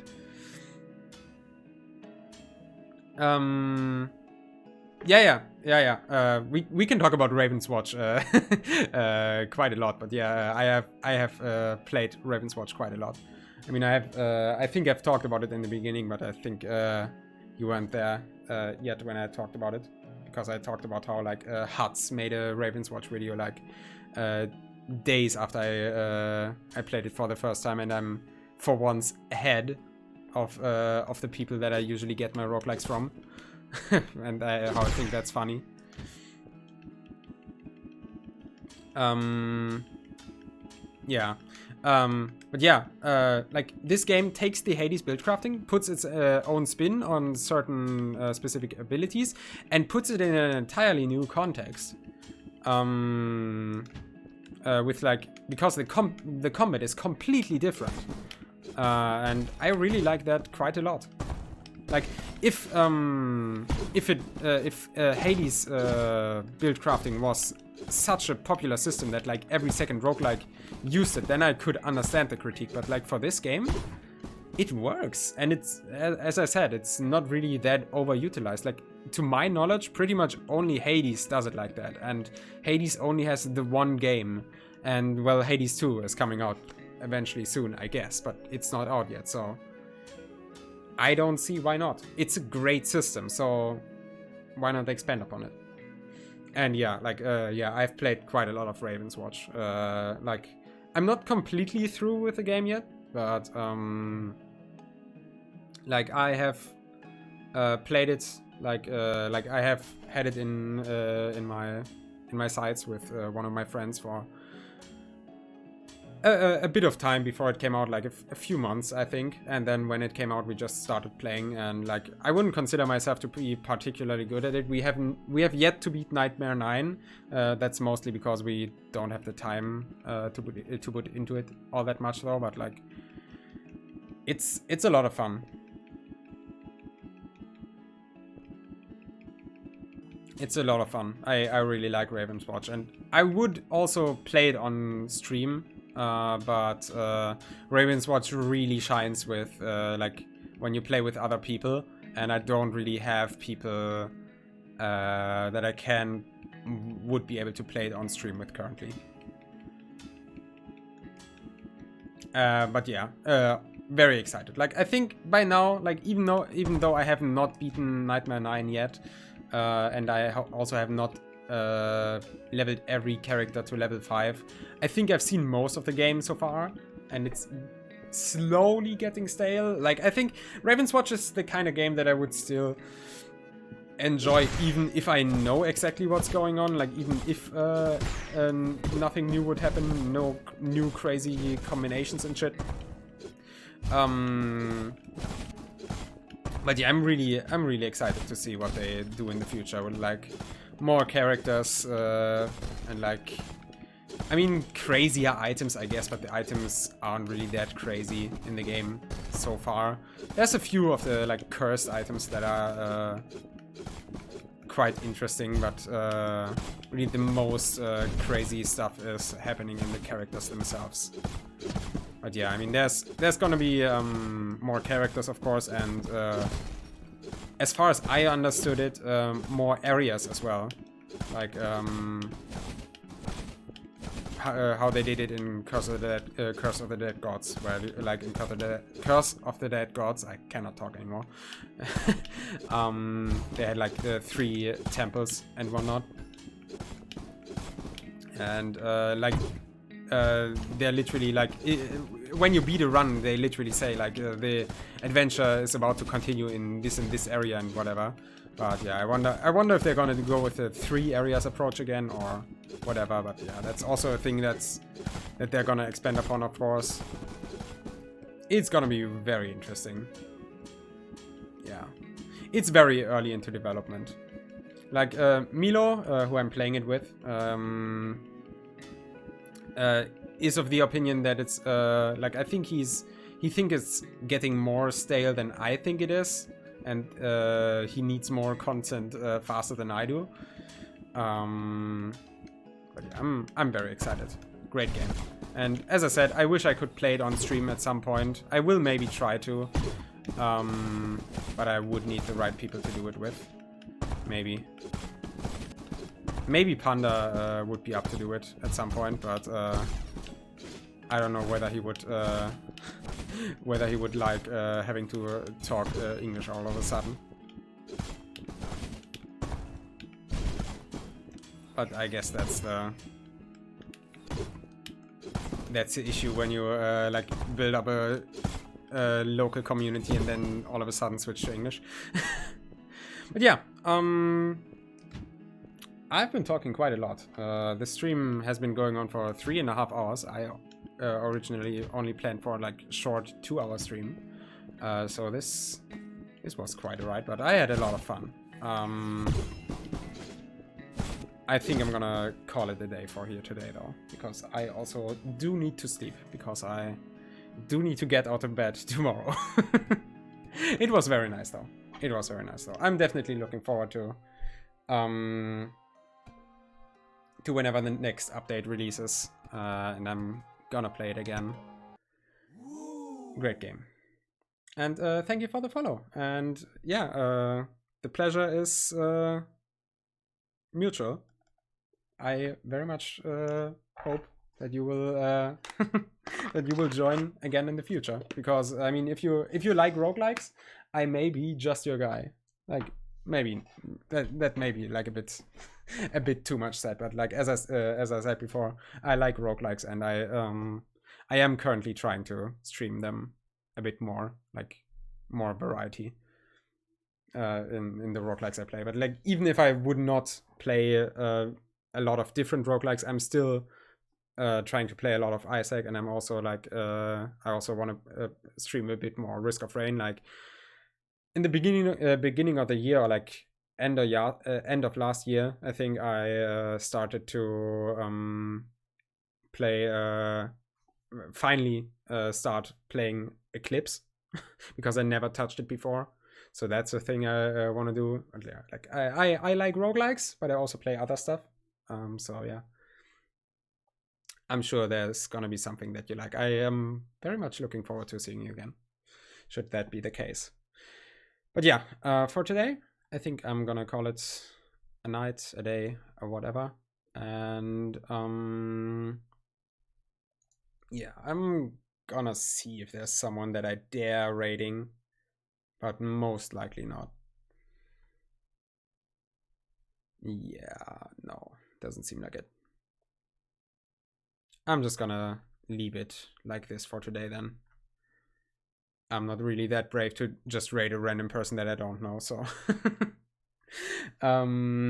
yeah. As I said, I think tomorrow and the day after we will play some Deep Rock Galactic. Try to finally get shit done in the Easter event before it's gone. And then after that, we will start with Crab Champions, which I'm also very excited for. And after that, who knows? There's a lot of stuff that I still want to do, and I hope you guys are on board for it. Yeah, I'm still not good with saying goodbye, whatever. So I'm just gonna, yeah. Thank you guys for watching.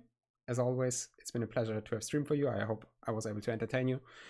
And I wish you guys a very good night and a great dream. And I hope to see you again very, very soon.